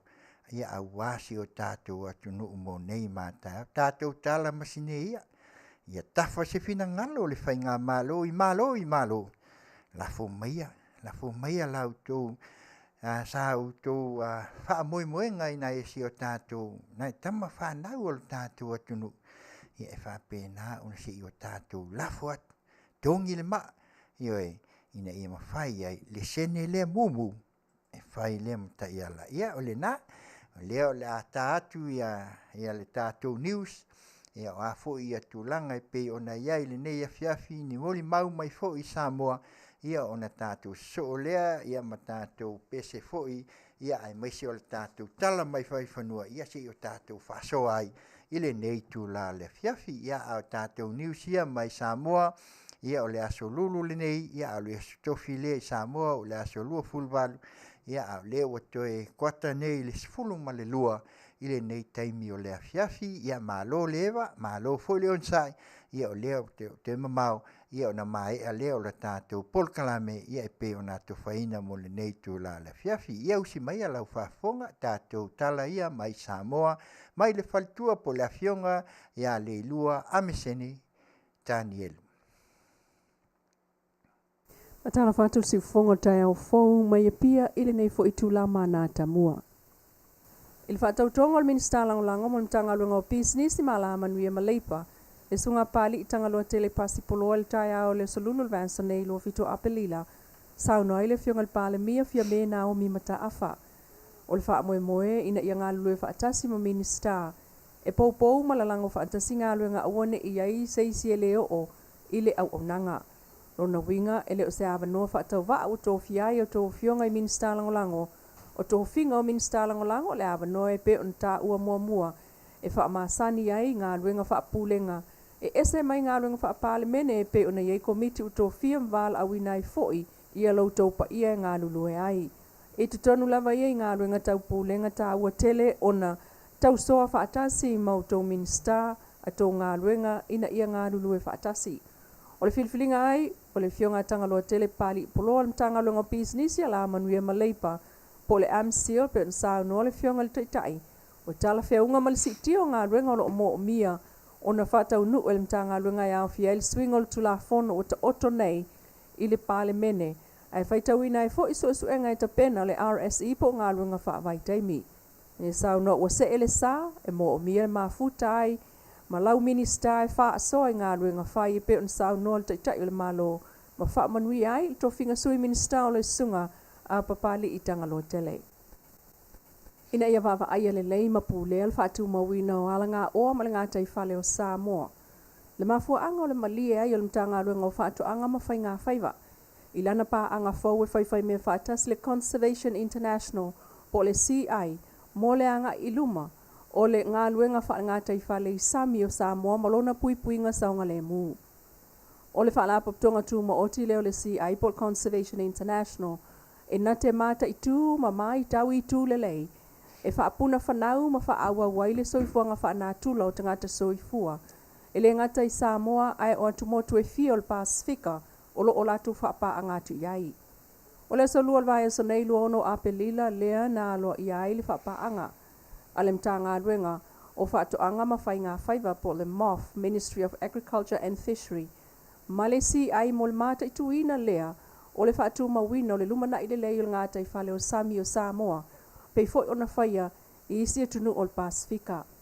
Sauno ai le sunga le ilani tafi o le Ocean Director a le CI Samoa. Le so tanga o tātou tangata o sonei ma le Sami. O le tū maupea o se alanga o ataua a Samoa. E le ngata mō tau mawha ai olona ta mau ainga. Wafu ai, o na tau mawhai pēr pūlea le lei o tātou ngā tai whale, a wātū pulanga o le lumanai. O le whapaanga fo i lea e sanga langolango ai i a fuafua ngā alua lumau mō Sami o Samoa. I o atu i luafe tolu se fulu, ua se lau pasene lona pūlea le lei. ua mawhai ona whaawa waile maua o a moa no whai ngāruenga ta mau a inga male whaatu mawina ona i āpea o tātou sami. Ele o mawhai ona toe whaatanga se tangata siasi mai Amerika Samoa po atunu ui whafo e ui mai tutuila ona tūlau ele i Samoa. Vanga nai tangata nu e nofo maui i nei, ma tangata whai ngāruenga mo o mia i Samoa, whaapea visa whaamao nia ma tonga whitinga whaasoifua maloloina u whaamao nia atu i Samoa, o loo whaatanga o na malanga mai tutuila, ma tūlau ele i whaleolo. Ai o isi tangata e malanga mai ele au sia ai a inga o ta uailunga, e toe whaafo ia i lava limlai wa alele i tutuila. Il pepo whaamtalanga ma le malo o Samoa il vai sonei, o whautuai nai tangata Samoa e toe taliu mai ma tangata whai ngāruenga mo o mia, e aona fsota i ane il pulenga o tanga ruenga o soifua maloloina, i tolu vai aso mua a ole i malanga mai, mo whaamtalanga au ili o tāpenanga o le whaamoemoe. Peitai, o le whaamao ni o tangata o tongi pasesol me tinol nā le malo. Whaatasiai ma le tausio tu la fono o le puipuinga o le pisi o le COVID-19, mo tangata umai malanga mai, mai le 5 tausanga ilunga, e tatau ona whaitu i puipui e lua o vaila au aloa ia whaalewao malo. Wa atua nei tau sanga talo ni tatala mai ele malo Amerika Samoa hava no whai ngāruenga. Yo tātou tangata i Samoa nei lalo tutuunga whaapitoa whaalewao malo. O le vai so nei le wangia mai ai Amerika Samoa sili ele fitu se lau tangata whai ngāruenga. Na mawhai o na ofi atu. I le territory lalo pe mita whai ngāruenga whaapitoa na. Ma vi i ai ele whai ngā malo o iei nei. Le fo i matati a wo lato au sia i tutonu le tau sanga mua le pulenga o iei. Peita il whanga solonga mai o nei ngā ruenga le territory. Ua mauai tangata whai ngā ruenga i whalei o le staki si sātala. Mai o mai nei sili el fitu se lau tangata whai ngā ruenga e nā o le toa lua. Na toe whaafo i vave mai i Samoa. Ma le toa 5. O isi na whaalea o ngā ina el company o le staki si o lato pe meita. O le laasanga mo Amerika Samoa e le lei mo lon tamau ainga ai o le tele i fwoi o ainga i Samoa tuto o tasi o Manuia mai ai o lato tamau ainga i le tupe Amerika. Ma vi i ai e le loia stili a le territory whainu ule lei. E whai ngā māloa le manu tala wenga o iai. O le piliota fo ile nei le territory wa amatai o na whai e lato whai ngā kempeni mo lana pālota la i titi il Masina o Novema. E toe pālota ai ana whai pule ma le sui Washingtone. Si whongol tai au fōu mai Samoa mana ta mua Manuia tau mangol nei fo i aso.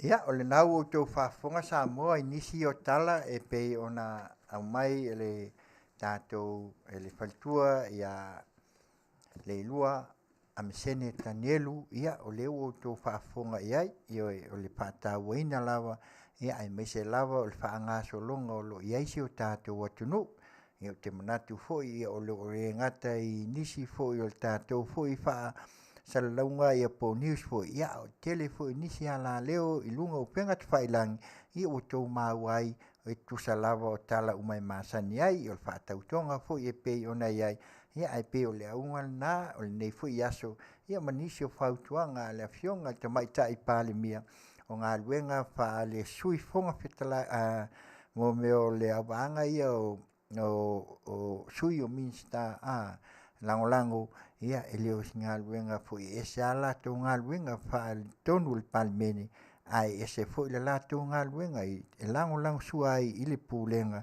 ina i mawhai o ngā lango sua ai i Afioga i minsta ia ai maise ia o tangata whai ngā luenga ina i mawhai o na la tō maua ai se tu ia se ngā lulu e whatasi ia o leo le atale sfulma le lua o sfulma tasi whalima ia o leo le ata atu le pese lea Kimoa Anti Peteu Peterson ia malana request lea ia on tātou walsa o lola ia lea ia tātou tala mai vai whanua le neitu la le Afiafi ia le pese lea o whaingatā le lofa Kimoa ia lau pese yo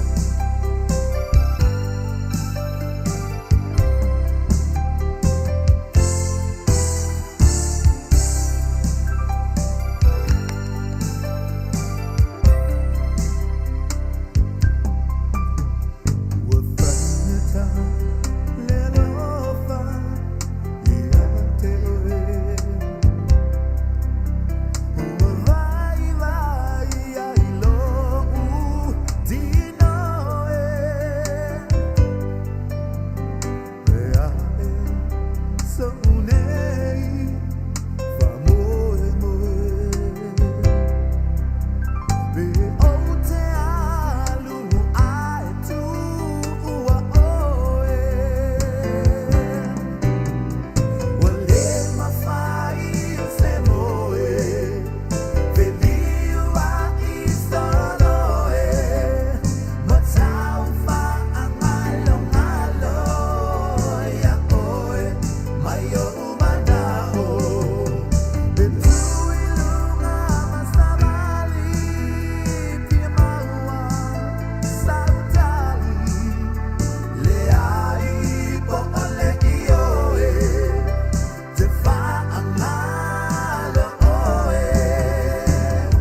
na e whai ngatā le alofa. Ia, o lea ua mai atuai ia le tātou vaenga lea. Ia ai la tātou whaasoa loa mo sina i tū la. Ia awa ia le toe vaenga muli o le tātou po kalame pe ona iai. E ele manatu sa tamu whai atu ona ia mwhai ona tātou whaasoa ai i nisi o le tualalo foi po le saunuanga lea sa sau soalo puli. Ia ai manatu ona watu lata foi le taimi o le vave au. Ia o leo le atau whai oto atuai nai vaenga. Ia tātou te whaasoa i mole nei taimi. Ia ia mwhai ai ona mau ai foi se tua whainga ia o nisi foi o mta upu e pei ona iai. Ia ai a tonu e sau se taimi ia po nisi foi o po kalame ia la mwhai ono tau whaafongai. Ia mai ua mwhai foi ono tau whaafonga mai ai foi. Ia ai mai se foi o nisi o po kalame pe ona iai. Te wa sanga vuni la waki soifua Manuia. Ia mai tanga i sawai o ka kalo whai. Ia o lai o le teimil nei o la tāle sifun malua i wa tāle valu. Ia te outou ia po le whai tu lai wa ai ma Samoa. Ia whaatalo whaatu. Tai lau tau mai mua mai. Ia mai se le toa Tele. Ia mai se foi o New Caledonia o lea na maua foi se tasi foi. Ia mai se lava le toa Tele. Malma malu o le tātou watunu. Ia pei o nau tau whaafofonga mai mua mai e tu saile nei tu la Afiafi. Ia o nei mata upu ia se i o tātou whale e pei o na tau maua mai le saunuanga a le sunga i la uli al mali toa.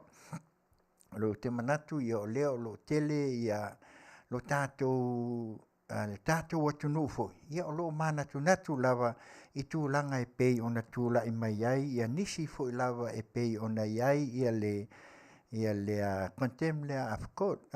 Le ana mua pe le unga lea. Ia ona manatu la ia lea. Ia e pei o na lo faa matala ina mai ia ai mai se foi ona faa pea ai o le amata lo le fono. Ia osolo ma se mea malos. Ia ai o tau sila fia le leilo tātou watunu. E le mawhai o na whaatope lawina se i tūlou lau whaafonga. O le pale mene le Afioga le fon fetalai ma le mamalu o le tātou pale mene.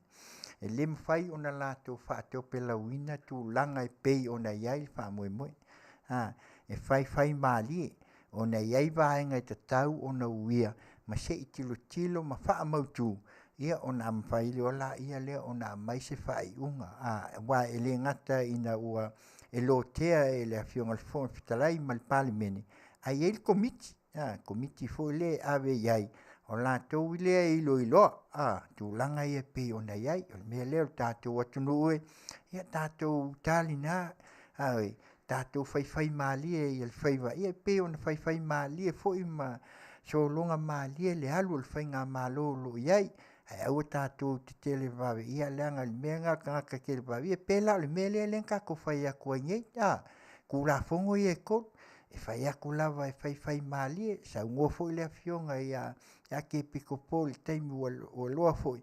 Ia whai aku lava le aku ngu. Io se whai ko e liu. Ai le ai ia. Ia o whea nei lau iai.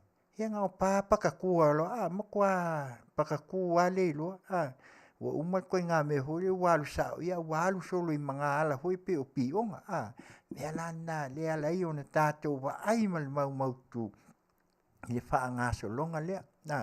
O lea foi wa Tele foi nisi o lo tala noa ngā ele mele o le wha le lenga. Po le harmony foi lea. Ia ai mantua le. Ia ngai kolua me ko kongo le o le wha vai. O le wha e ka le o le wha keusiano. Ia o le anga nuu. Ia ai mai se o le tū la fono. Ai maua lunga la le vula floa me o le tū la fono. Tātou tilo la. Ia pe ono tau maua. E le tu tau whaamtalaina fo i saunuanga fo i a le sa vea fo i ma lo vea ma taitai o le tuangai. Ia o lea fo i sa to e a watu e fo i nifisili. Ia a lea lawa e saunua. E le esi whaamsingonga whaia. Ia whai mei le esi whaamsingonga whaia o mea ngā ia o le keunga lea nga whai. Ia lea ai maninoa. Ia e masalo la ai e pei fo o le mele wai ai.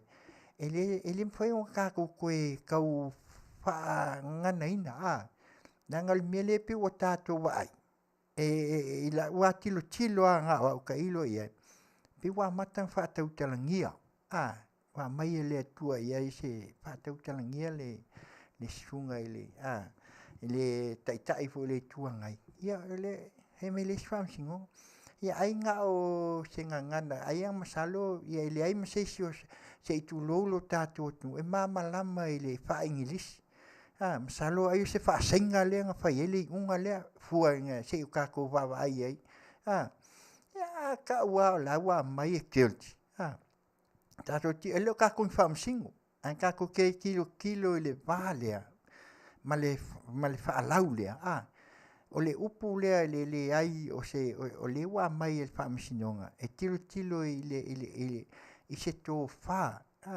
e to tonu o le fa vai le na liu ai o tato tua wa lango mai ai se to fa e ai se fa to tanga e pe fa pena e ai fa ke sian e ai le anga nu o le to fa le ali im foi pul e ai le anga nu ai el fa ke sian ia ona ia le ai pe la mua la tu la fon ia masalo la ai el fa palangi le kilti ka ko fa palangi nga fa sa mo le kilti le fai mai ele fam singo ia wa ma kwa ke ele ka le kilti e ke ole winga ta te ta o tu ai ia e te le atu ia e pe fai fa salanga pe mai fal pui pe e tilo ka kuka fia pe lo fal pui ai le fa ta waina ya tatu langa le upu e pala le ma ai le pala le tala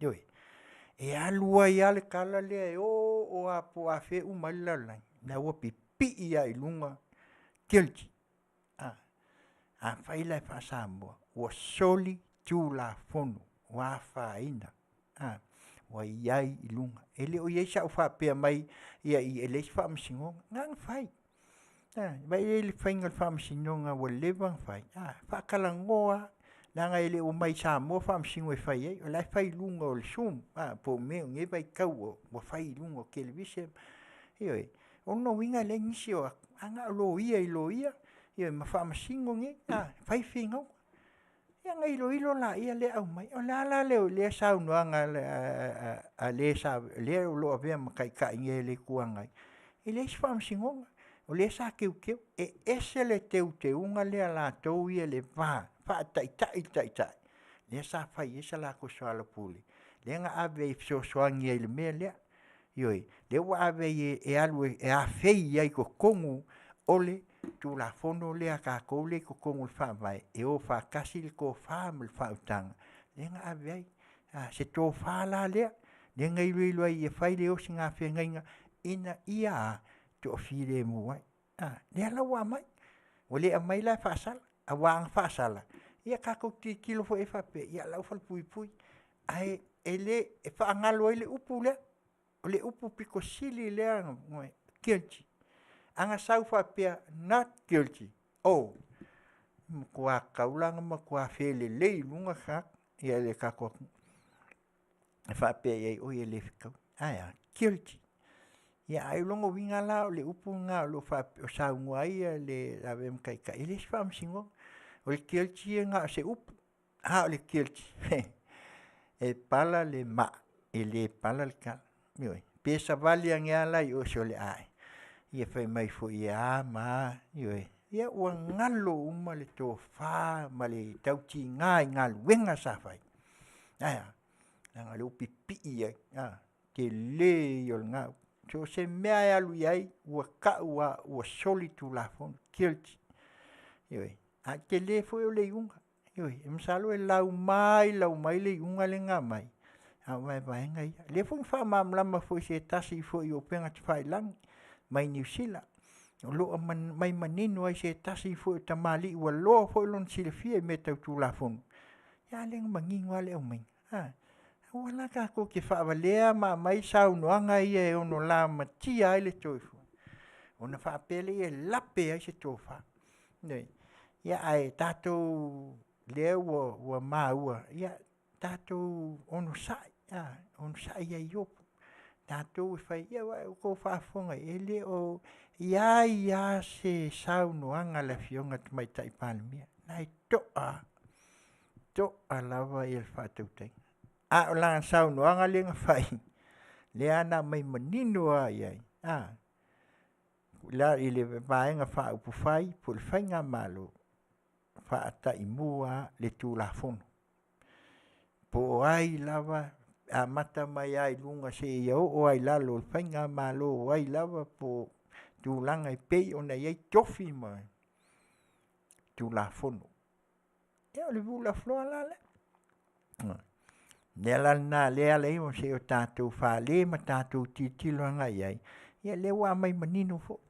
E leo mai e fo ila mai kako ke le ilua po le hangi unga o lea iai se tō whae le fionga i le whongwhitalai. Ia o le na. Te le lava o tua lalo ma mai se leo o fionga whongwhitalai. Ia ma whai lea ma lea, whai ma lea. A o lai iai le tō wha. Lai iai le wha vai. La iei me whaapale mene e ma whai ei ona lo te ina tūlanga lea. Ka kukele mai lua fui. Pe ke ua iei se ai kia ke ua whai mai se si mea fau leanga o le. Whawhikalai o lo ia. Ioi, ka māloa e ke le lava le tō wha. Ia nati si lai. Na lua lai pe o na tau a watu ai. Ia, le ala wha maungia lai i. Ne mea tōnu a le wha maungia i le mele i kako se le ko whaafunga i kala kupe lea nga pāsia e le o kala whaapupo al kala mua. Nenga ko whesilia i umala o li ia. Ne le ku lea ngai al wako. Ia ku ai loa i le ne fionga i le miskao o ai fo le kamaika i ma le vaenga le fionga ia leoka siaki laki sio. Ia kali loa. Ning wha matala le me aluanga iai le lua se lau le whaonga o na ofisa ma. Whai ua saunganga whapea alaki. E whaatau ai fo i api ma pentala. Api ma le pentala. Api ma le pentala. Ia ai kula i mai loa le sunga le. Ele kai le kua ngai le fai mai oi ona winga la o le api oi e foi la mangia masa penkala e maua kwai me ia pa fai ia kali lo ma le afionga le al miska kupe ko fa fonga la kali le nga mai la kali le nga mai le afionga miska kupe o mea umanga nga ko ia la se se lo li en ko fisili ai la ko fisili mai nga fai kasi le kali o mea umanga o le ale kali ngā mai ai. Le ngā mai ai le kua kali ai pengi kala ma le api. Po a umako computer, po a system lai fai. E i ua le pengi kala ma le api. Ioi. E wha a mau umal kama lea. Peko ke fai le system ki kinga ese ngisi mea. E mau ai i le api le ma le pengi kala. Ia wako wha fonga lai. Wako wha lai kula fongo ea. Kasui, o sui lai lunga le system, o ko mai moa iai. Le ai, wala sui lunga i pepa i whea wea. Alu whapea le si pepa, alu whapea. O a mai la sui nga o mai lunga le computer. Le ai. Le anga o mea ia kako ki wha ai ngei. Le wha ngei unga po o meo computer o laptop. E le ngofa la kou whai. O i lai whaia. O kako, e kua kako iai ko kongo mea. Au whela mea mai ei mea ia kua kongo. Ole penkala male api. Ioi, e kusi ai. Ioi. Al melenga ola mai ese o kako kungu nga ia o nga whaifi au. Ia nga le maa. Le maa hoi lea le ang whaifi au kia. Ioi. Se kulo fo nga umanga whai lei ele kau ki nga fua sisi mea. Nga e apangi a ia ku iei ngai wangi fua ngai whau. Ia alu la kolosi iskape. Ole au nga lea. Me ia lo alu ngei ma me umai e whai. E kusia o le penkala ma le api. Ioi. E o ko whaafonga la. Leo whaawau mai ai. Ko whaafonga la iei o le penkala ma le api. Lea whai ei kula fonga. Penkala ma le api. Lea whai ei ia vaenga ia lenga mai I kong pingkala male api alen ka sui uma kula fongo ia ko na uma mai ia mai sui uma sui alui aya na ia fa maungia olha sui ile pengi male api wele mai kusi lungo se lau papa le no lau pepa api e kusi ai nga velo la ia le ave type ma koe ave sui ai me de wingal na le ala inga vaku kako kilo ia mai fa vasenga mai o kako mai kauku pengo fa ko le se lo ia yoi ni lo fa ma singo fo ale va inga fa le soi fuanga ma le tato va inga fa le ma fa le nga kula mengi fa penal to fa yoi a woni o tato liu wai le ia se mem fa inga fa se o kako ku e kusi mai la e o ai pese e o pol kalame e o I me uma e o so se me o ngoka po a uma e fai uma o fa ko lo le e lunga I me pe o ku lunga piango ngoka po le a fo se me fai o le fai ngo se pacho ka vale o me e ko e kusia e fua io e fiele fiele lau kele aya e fa anga I lea le ngumela kamal nga le o la lang ya ko yo a fo la ngumela le ka ko vai nge ya ne fai mai o le 10% o le 5 kasi o le 5 ya ka ko kilo la ye le upu nga ye ko ko ya msalo ya a ko fu ko ke mai ka ai ka nga o ku minimum ya fai la ko fai unga ele upu nga le nga kilo fa msingonga Nanga iai le vaenga I lai fa tauai. Le minimum. A kilo la ka ko ke le kilo se manga me. E kilo la le akwanga. Ki masalo kilo nga. Ya se ka ko fa kalkali po le ase un ol sul poseng. Yo. Ya ai a kongo le nga kasile. Aya. Pa ia un ol penkala male api. Ele foi se mem fainga a ko kongo ha tiski ma me. Elwa burn elwa lusi last aya na ai foi lá e kambanga yo nya le la mo ala me ka sui ko kongo le system ela kulisi me ka pele si me a me sui le e mawai yo e ke mawai o le ale nga sui ai ku ye le ya ele pele ale la ya a le pepale o sui ele ya la o sui nga o le ale si a e I o fele I le o sui I ale a ku mawale a e I ai kango la ku lunga system e fenga ka pe sele a ku yele e fenga ka pe sele e ku yele I ele mfai langa mo nang foi le o si ele se fenga pe la nga yele mele ku pu mai ngela I le ya kilo la le hatis le besi fo ngele ile a fo lingo ile scanner le nga mai Bebe si skana. Ne o su ela sis, lenga va kun e ale a fo ele.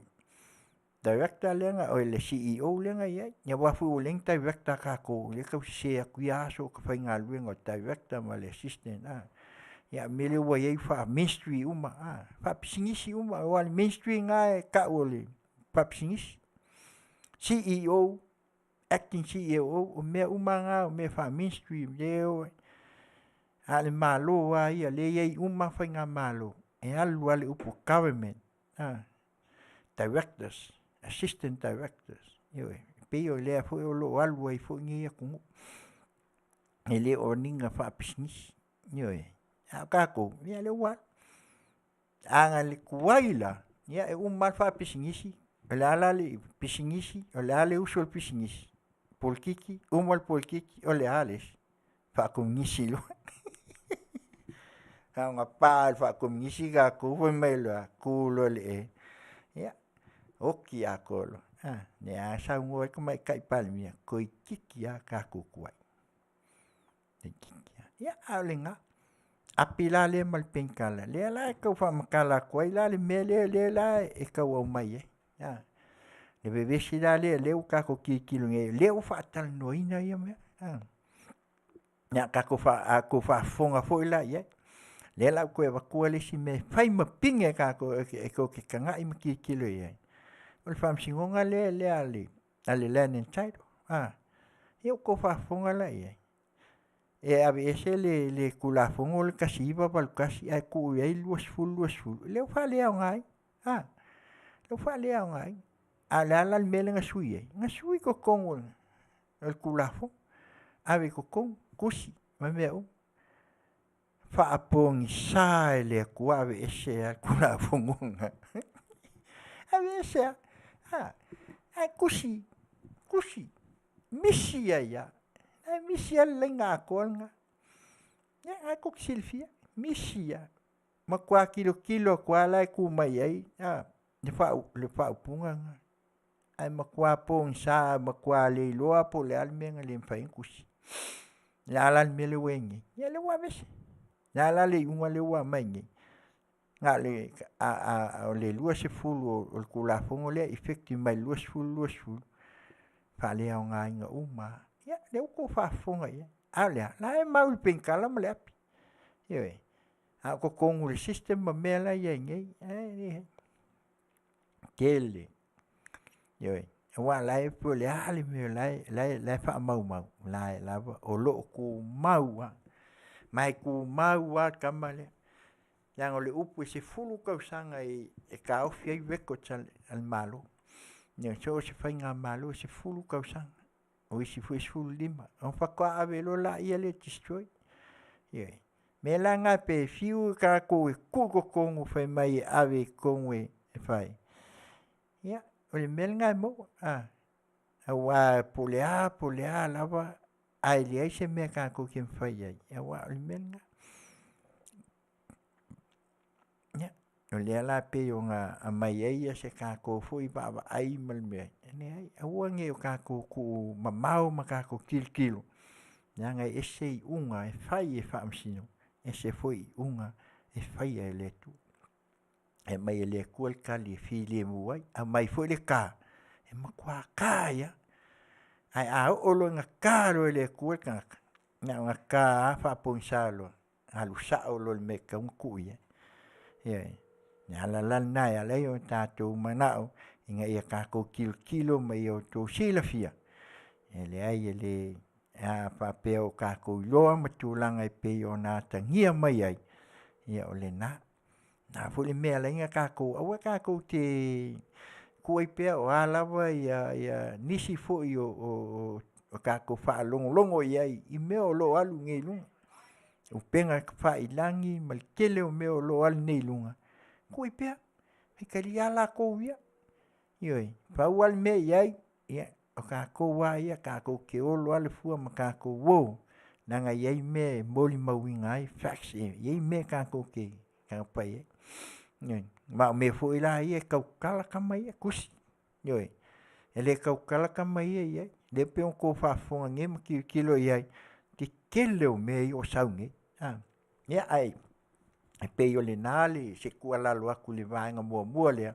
Le maua e pe yo le nale o lo fa soa mai ai sa lo pule le I tu langa e pe yo nei ai ia le unga le I le pale meni. Ia se ka ko mai ka ku ia po la se me o so le asfalele.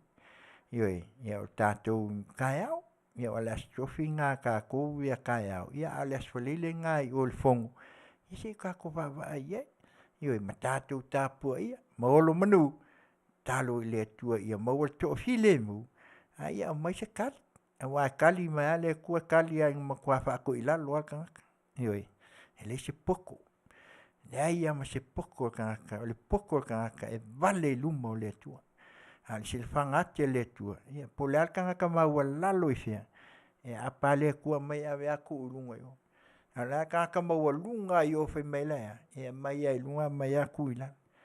Ngale se ku fa monga pe le mon ngana yo ka ko le vo se yo ka ko in fai ka fa penga ifu a me ke o la ku maua se yo le lu se la ka sang le a fai ke u lia ku si ka usanga tele o lo so ifu talo le tu ya 1 milion la ma 1 malos ya le ngal ka ku fa so mo ya se ba vai fu ya tato foi ya se mai fu si pese le ya tau ya na mauai e tātou nisi o mawhauwhaunga. Whai mai, Samoa, aua e te whewe. Aua kako ke whewe. Nisi o whātunga ua ngā mautuaia se tātou pese lea. Whai mai, Samoa, aua le whewe. Ia, usi mai a lau whaafonga, mai a tau mate. Tia whafonga le tai au fau radio Samoa, mai Long Beach, California nei, malana ua unanga. Tautai ae, i ngā luenga i Tiute ma Faiva.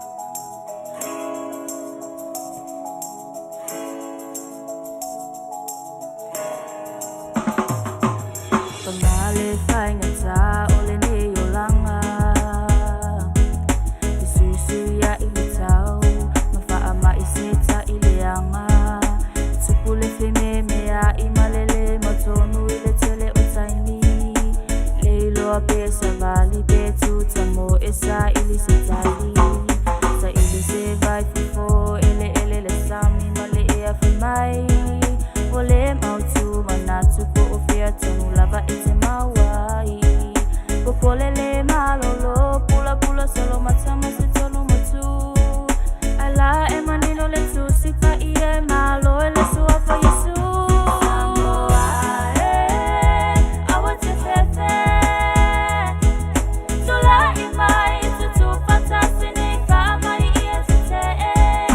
Tawalo tali tonu ma fa atua tua vesi ngā luenga. I ovalo tali ta, o i ole atua Faiva venga. Samoa e, awa te fefe. Tula i mai tutu fatasi ni ka mai i e te te e. Tawalo tali tonu ma fa atua tua vesi ngā luenga. I ovalo tali ta, o i ole atua Faiva venga. Mana tua o te tai wa tofi ana te taita i ta ua. Awa o pule u malava na whaasino mai e le atua. Tuulau tali tonu ngā whaatua tua ina sola to leo. Ma ave lau lango lango lo ta manuia awane i whameo. Mana tua na ia lita mai ta i whama i le malolo. A whea i whasau te talo o lo tau tinga le au malepo.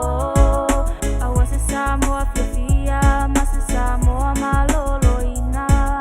Awa aola lelei i hoi e ola whiawhia fo i aiga.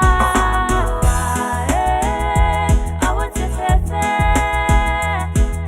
Tula i mai tutu fatasi ni ka mai i e te te e. Tawalo tali tonu ma fa atua tua vesi ngā luenga. I ovalo tali ta, o i ole atua Faiva venga. Samoa e, awa te whewe.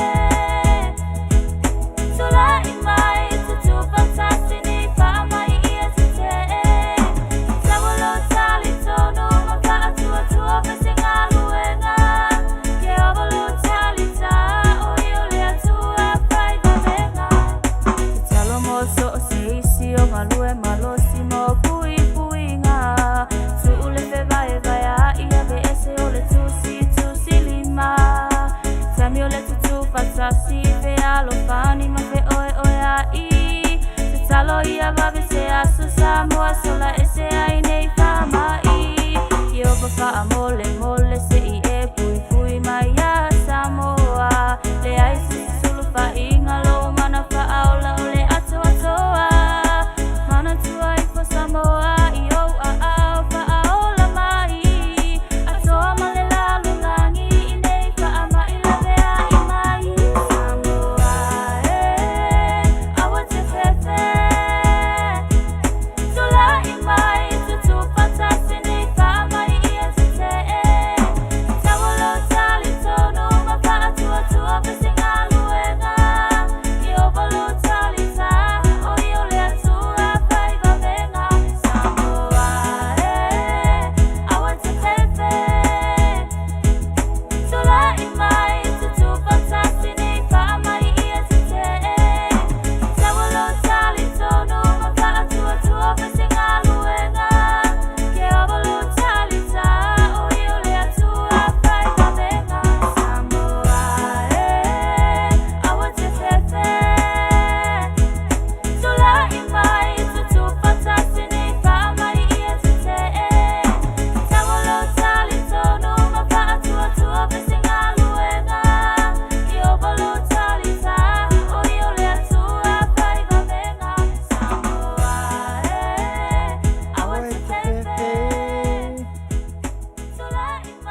ia Samoa au te fefe ia tātou tūlei mai te te ele whamai te te ele fili te te e foi mea whaingata o lo tātou iai ia o le nā e pe o nā iai foi le whātunga ia so se mea tātou te iai tātou whamui mui o le atua lawa ia o le vāpui matangi ia e pe ila o nā watu tātou whāsoa le teimi mua sa iai almanatu tātou te oanga i le swala upule ia a whai foi o tau mai moa foi le aso lea le aso anafi ia o inatou te o iai e matamatai ia e ono tūlanga ua whai foi si lewa o le afiafi o le ala leo mātou le tau whai oto a leo mātou oto mai ni vaenga lea ina ia mawhai iai ona sila fia o tātou atunu tūlanga i pe ona iai o le mtaupulu na lua o le tau atangia mai ai i o le vaenga lea o me o le vaenga ia o whawai teimi ona o le fuwa manino fo i le saunoanga le fionga le mista ia mai fo i le saunoanga le sunga la ulian ma le toi le la fasoa le ma le tofa ia tapuala i le TV lua le fakasa ia pe o ina o lo mai ai manino fo ia mai se fo le saunoanga le fionga le mista o lo fa pe mai ai ia ona tu langa o se itoi ilo ma tilo ia o tele ia ai mai le saunoanga fo ia le taitai o le kuanga ia o le keke ioi fai mai au kafia kakala ia mai kafia kakala o le kaunga ma ia ai pe no fai ate ele upu foi fa Samoa au tātou te mai tau le pola e motu tua tia pe ai ia langa o le whainga malo o le wa iai le pale mia wa iai lang kapeneta la fo iai a se fau tuanga la ma se tofa ia e o anga i pale menge nga fai la ia o le mai fa pe langa o le fa fofonga le atunu ia o le la uma al kausanga o le lava sufia te me kakala ia ai se ko fa fonga la ia sa wanga le afionga miska le nga mai ngel fa kalngwa ko se fulu walu ka mai ka ia le a fa inga mai o ioi msalo le o to pose li ia malika kale le nga ki poki mai o le fa pen ko au mai alang ko sawa ko fu sim o no winga o le ala ia le li o le ai pe on tato va ai nei tai mi le me le o lo tupu mai nei ioi Galuega me o CEO ai sa le inga me sa ia so lengi e CEO ia al mele o kula mai ia le kele lai le la wa ia fa la ve ia le tutupu mai nei o kele me a fa ingai ia le vai fafo a fa ingai ko kongo lo to i fale o ainga ma le pelepe ai ainga talu ai ona le talu le lava masaili ile foi o maua ioi Tele o nisi e whainga luenga le foi ngaka e po se tulo whainga luenga po whaia onga po anisi ngā luenga ia le ku ia mangoi a o le mele sa whai o nai tangata ia i tua ina ia tangu whai e o sa ili mai Manuia foi le ia le asa ngoi ei sa whai mai e o akulo o mai whai palang whai ka vale ia au mena ia e pe o le o langa mal soifuanga nei e sa ili ia au sa ilinga la ia al kele o le afa inga le wa fa inga mai le ala o sa no foi ele nga fionga le ele a fo ele tai ele tua ngai mala nei ne me kakala me kaufie o me ele ko kaufie o kaunga ma o le wei fa manguanga mai nyusila ia au fiela sa ia tausanga sa kaunga la ko kilo mai ilo le ele la mai kaua kunge ele nga kasi CEO wa fa inga ngai me ia le sa ngai ola ia la ele o a ia sai ia pe o nga va ko sa ma ko kuala au al fainga malo au ku ai pea e o mai ala ko lunga esa e mai ale tu lunga me moni e fa ali mai ame awange ko wa ko ke o mele fa ele kula i mengi e fa kupu mai meia inga i polokai mo ko wa ko sai ai le nga e malo ia le fa kingo mai ne ol vai aso nei le la alwe le luo se la wa fa kingo mal milion ia wala le la wala pe tasina o mata upo le lo te mai ai Ia le fo lo fa pe mai ai. Le ai. Le a kaungu. Ia le fo nga saungoa ia le Afioga ka mai kai miska. Ia e moi. Ia ele sau fa mai e kaungu e moi. Ia e moi. Ele se me pelo. O me moi. E moi. Ia se le manga ia. Ngana laka mai. Ngana fai ngofi.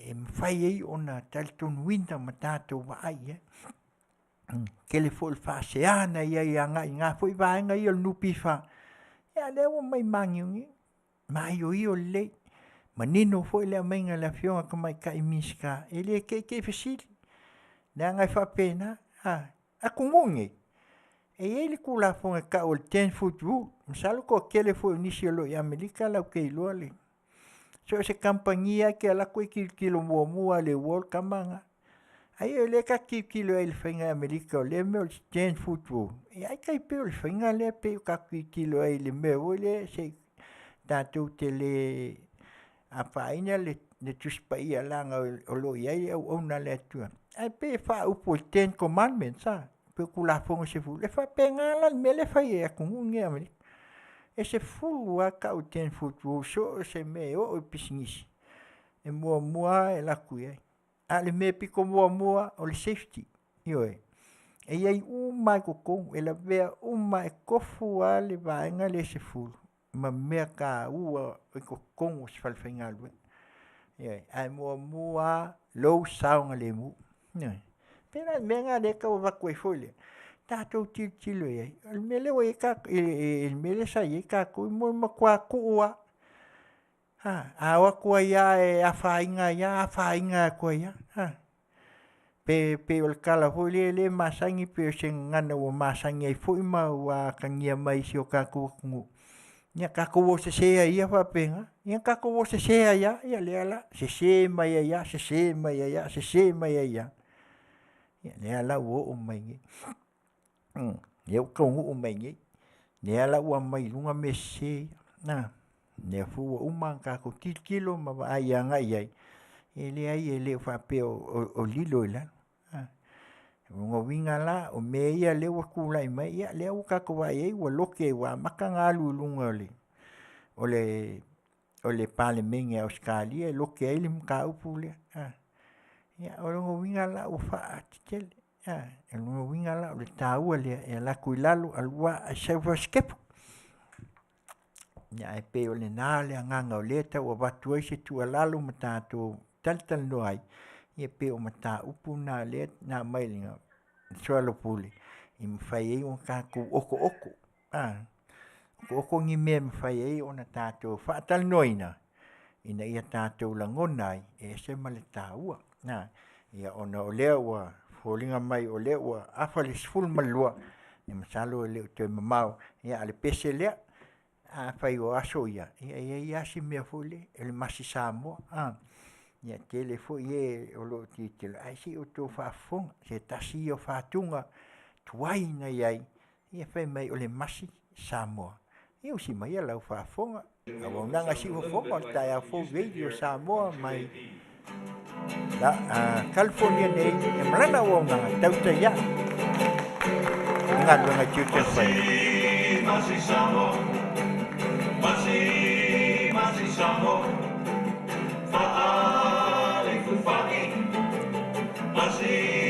masi Samoa matawai masi Samoa faale fufaki atoma pile kaki tu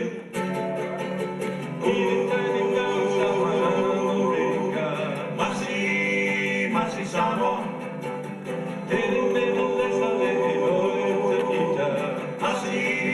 masi Samoa I know down who I live longer faali fufani safari lese matutanga masi Samoa matoe masi Samoa faali fufani atoma pile kakitu well never know we Samoa masi Samoa what I did it down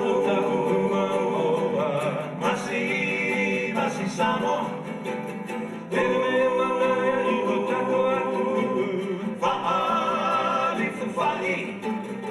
tai masi samo le no pai o tu.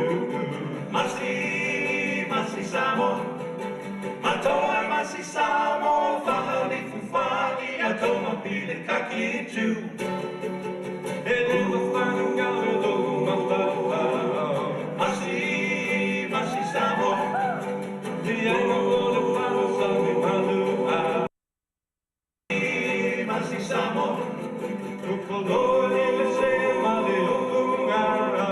Whahali fuwhani, male pia ai so. Masi samo, matoa masi samo, whahali fuwhani, a toma pile kaki tu.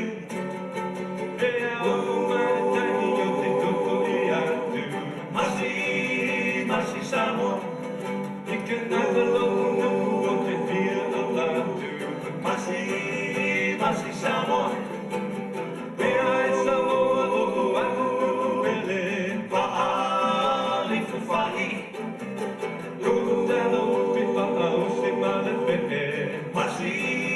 Masi samo, matoa masi samo, whahali fuwhani, a toma pile kaki tu. Masi samo, masi samo, whahali fuwhani. Masi samo, matoa masi samo, whahali fuwhani, a toma pile kaki tu.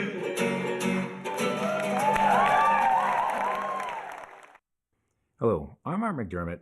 I hope you're somewhere private. O le nā ia le masi Samoa e pe o nā watu le nei tūla, ia e manatu ia le ai o le fōua, le a fōi se tūlanga e pe o nā tamu whai atu e whaasoa atu ia nā tātou tala mai vai whanua, ia o te manatu ia, o leo le a watu sa mātou whaasoa mulimuli, ia a wā tātou whai ngā mālo, ia o nā watu leo le mātou tala fōi e wha umatuai, o nā ua leiva fōi a tūlanga i pe o nā iai le ua awhat sfulma lua le atātasi i vai luanga nei fōi tū o le kelope, ia le mea lea, ia na ua Afioga le tumaitai pā le mia, ia e maise le whai ngā mālo, ia tautua nā mā autou, pei lava o nā watu pēr sa mātou tua lalo, i le nei fōi au o nanga, ia e le mwhai au na tuua, mātou te longolongo pui ali i atu pēr le tō whā ma le wha au tautanga, ia au sa au tau sa ilinga mālo, ia o atu langa uma, ia o le nā pei lava o na sau noa lau Afioga mā ua atu fōi, ia o le tū la whonua, ia e tātou tau sisi pēr le tū la whonu, ia o i nā, ia mai ei le aunga o mea uma, ia e, o fōi le a fo le a faina fua ia le fina ngalo la ua Afioga ia pe tātou te vaai lava o le ale tūlanga o lo iai ia ai alo malia pea ia lau fai unga fai maltonu a wale fefe lai o lo iai ia fai mai a le salamo e lua sful maltolu e ui lava ina usa vali le vanu o le ato le o te le fefe lava i se mea o le nale au tu o nā fo le pine la ua Afioga pio fea e tutu mai ai tau ma mea uma. Ni ai e te le mwhai o na e solomuli. Langa o lo iai le taiala. O lo iai le leo ina la ua Afioga. O le atua lava o ia le vau pui matangi o mea uma. Mea la le la ua Afioga tu mai tai pā le mia. Afioga le sui pā le mia. Afioga le fonga fitalai, sui fonga fitalai. Ma malu o minsta ma le kāpeneta. Ia e mai se o sui a palemene i le fo i tū a ngai, ia, tau tua nā, le o tātou whai ngā mālo, o le mālo Samoa. Te i fo i lava o na tau whai atu le nei au nanga ma watu le teimi o whanu, sa mātou whaasua, excuse me, ma se mātou tālo sanga, ina ia whaavanoa mai, ta tala maia, ina ia mawhai ei o na sao whanga atu, ia si o tātou atu no, tongi maatu, tele, peitichi. Ia ono tele o mea lo tau whai ai lo tātou watunu. Ia pei au no tau maua. Ia ango ngeia kungu e ki kele kupe. Ia e pei fo o le fo i o lo iai le tau o fo e Lucia mai Ukraine. Ia ukako wa ai le le au star Ukraine, celebrities uma, actress or actor. Kai 4 miliona tō nei te kam. Unga kasia o mea le tau te iloa ai ni mua mea loto nu o fo i o ia tangata i lo lato atu e uia o lai wakau. Ia la ko ke le o ko ua ia, na e ofo i natu lo lato saufanga. Ia au hafo i ia tūlanga i pe o ne el pangati o lo ia i le tau o lo whea ngai mai lato. Ia o te o tātou atu nu. Ia o le tātou te sai. Haftai atu o le o maua ia e ia ngai penga foi o lo fika mia i solo kongi mai I kongi aku yo ioi ya e ui lava foi nga pe lava sa i solo ia sau noanga ma mai lava fionga ya ke le o ia le upu po a kele ai mai fai kio ma mai la lafo mai lava fionga o kele nga manguia I lava fionga mai kai palmi ioi we fai kio we mui ia po e fo yo lo ia le loko leanga ma le ma fau ma lafo ai o lo ale fua ai fa manguia le kua ma kele ia manguia o lawo fiong ia fa pe nga ia nga o la ia fa se lo fa pe ia mel ngai le ulol tanga ia yo ka ko e ia lo tatu taial o na fo lo ia le va puntang la wo fiong at mai tai pa le mia mal malu o le tātou whainga malo tau tuana i le la sapali tau sanga ta pena fu tala tupe i le maua tele i vai ngā whamongiang le fuwa laku whamongiang mai le ATP sau i Australia i le fuwa sau le vaa i o ke le a meo ngā fu i fisiringi ai le ngō le vaa sa ngō ia ngā omi a lau o ngō o le Lady Samoa ia so ia o mea ia ala o mea Iai fu I mea pakakua I kua o ngā mea, ia ai so ia lea I o lea tua ia, ngā ki wha lau lea, ia toa fi le mu, ia le ngata fu I lea, ia ngā ukako wawa ai iai, ma tātou wa ai iai, ia o lea fu ia o lawa fu I ia se leni a mai, ia le fu wa mai ia le wha se ha fu I, a tai ma le ku e kaunga a mama, ia a lea, o lea o le pule o le fionga mai kai pā le mia, ioi, me le lawa fionga le, mai kai pale mia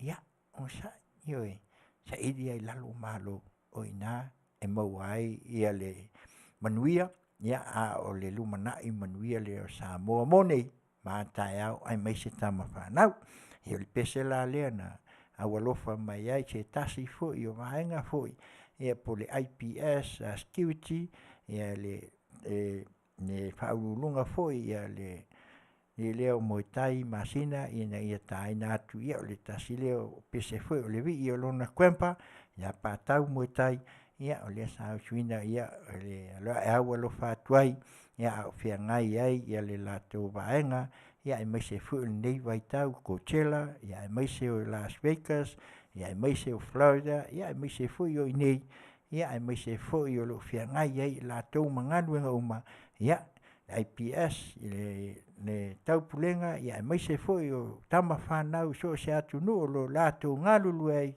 I le tofinga fa security ia le peselea e au lo whatuai la utau o nanga mo le nei vai tau whianga ai tau tuana le COVID wha ngā pia ia puipuinga e pei ona iai ia usi maia pa tau moitai mai le mata ai vawe ne vi ilea awa ia mo mana o pe ona ia le pa si Fofogaina tai au fo radio Samoa mai Long Beach California nei nana o nanga Tautai ia e Tiute ma Faiva le aso no o mati vanto I le aso sa na mali wali patau o tai tuanu I le ava le no fani no so na vea ina o yo se pa wai no so I fua pa tau e tai ele palo I le ai la pa tau te mata tua ai I le sa e fana tau I me fai mata te mai ma ua pona wa yo e le a o tua yo ai sa moa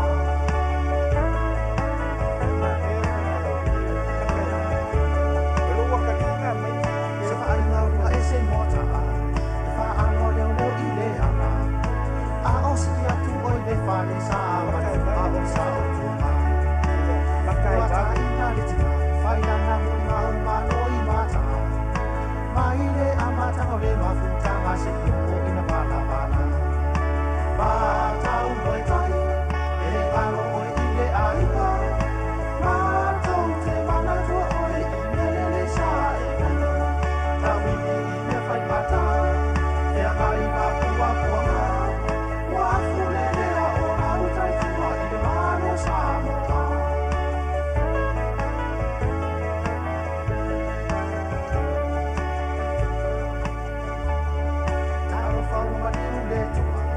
Sa tau tua mo Samoa, o Tiute sa Faiva mai fa ama o ni se o na mai le o ti.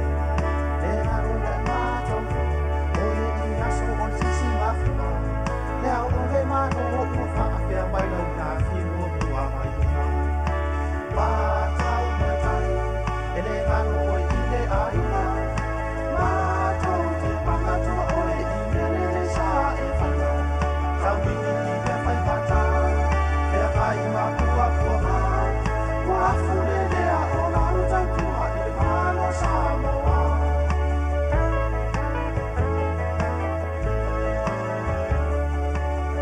La kai te uma leo mishiro, toni mana mana vini tu toni mo tama tonua o te.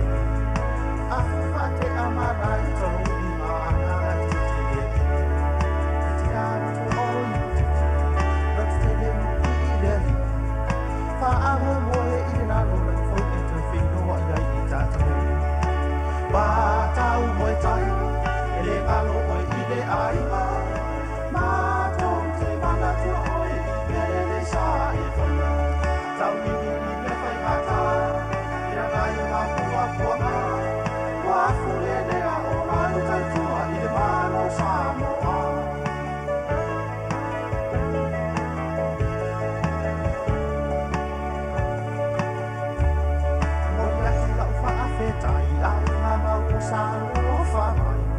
Ina poli mawina o le toe saulima o le tamape o le aima. Ia lo whangia he atua, lini atu le manuia. Toe wha atu tu mo mea ua mau autu mau pea le lange mama. Pa tau moe tai, e le mano oe i le aima. Pa tau te mana tua oe i mele le sa e whaia. Tau mini i me whai mata, ea mai ma pua pua ma. Wa fule lea o la uta tua i le mano Samoa.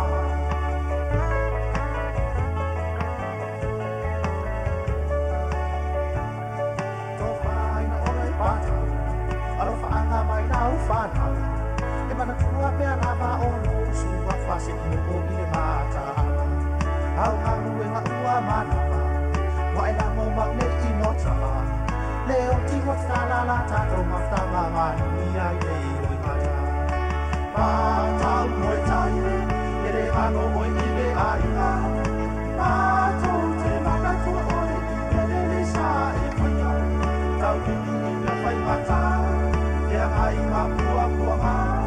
Wa fule lea o la uta tua i le mano Samoa. Pa tau moe tai, e le ano oi i le aiva.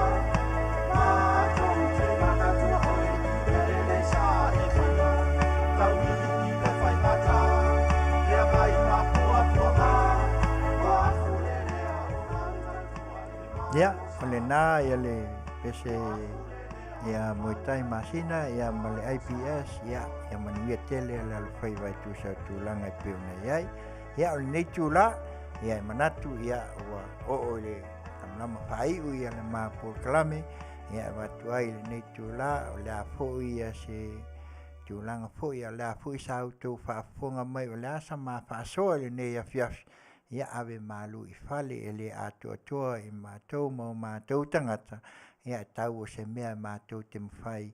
Ia o le ase ngā luenga, ia o le ase au aunanga, ia o le afu i se upu masitala. E pā o papa i lau tō whaafonga ia. Lafu i nuu le aina pe o le moan ngana. Ia le neitu la, ia mate whapene ia tuai, le au aunanga, i le Afioga le whātonu nei. Le sunga ia tuila epa whaafitai li o sua. Ia e maise o ia o le IT fo i po le whaatonu o le nei a waunanga nei le tio si Fofogaina tae a fo radio Samoa mai Long Beach, California nei ia ai mai se foi o le auaunaga a le tautai aʻe i galuega i Tiute ma Faiva o lea ua toe se 10 minute ona tālea o le tasi i Amerika nei ia ma te whaapenei atu ai le nei tūlā o le pese lea e whaaiu atu ai wi a Samoa mai a ten pelite ia mai le nei auaunaga mai Amerika nei ala atu le nei tūlā o le Afiafi ia Samoa i le nei tae au fou whaatalofa atu aulia ia e mai se foi o nisi o atu nuu whaifo le la ia iai pea le whaamania tātou toi wheiloa i lewa iaso. Sopo soutou soifua ma le langi mama ia e mai se foi le whauaunanga i le neiwa iaso. Ia e whaapena lava o nei iai le auaunanga a le si ufofonga o le tae au fo radio Samoa ia whaamanu teleina le nei Afiafi lau tau whaafonga Samoa lau tau au ona. Taulapapa Afutiti Masina nei whaatofa whaasoifua.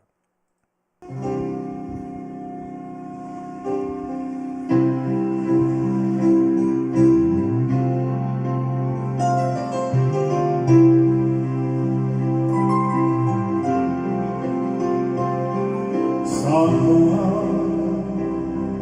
the greatest place of all.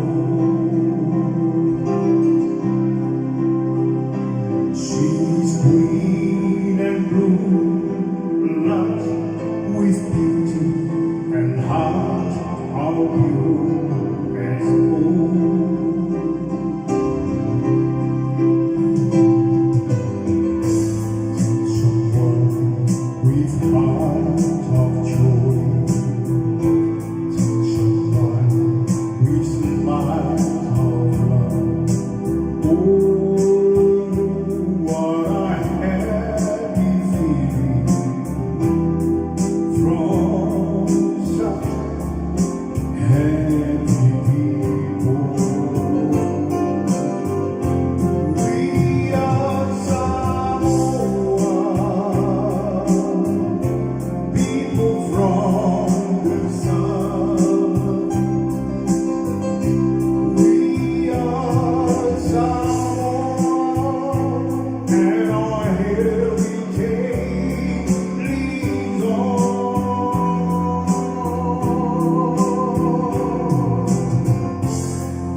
world.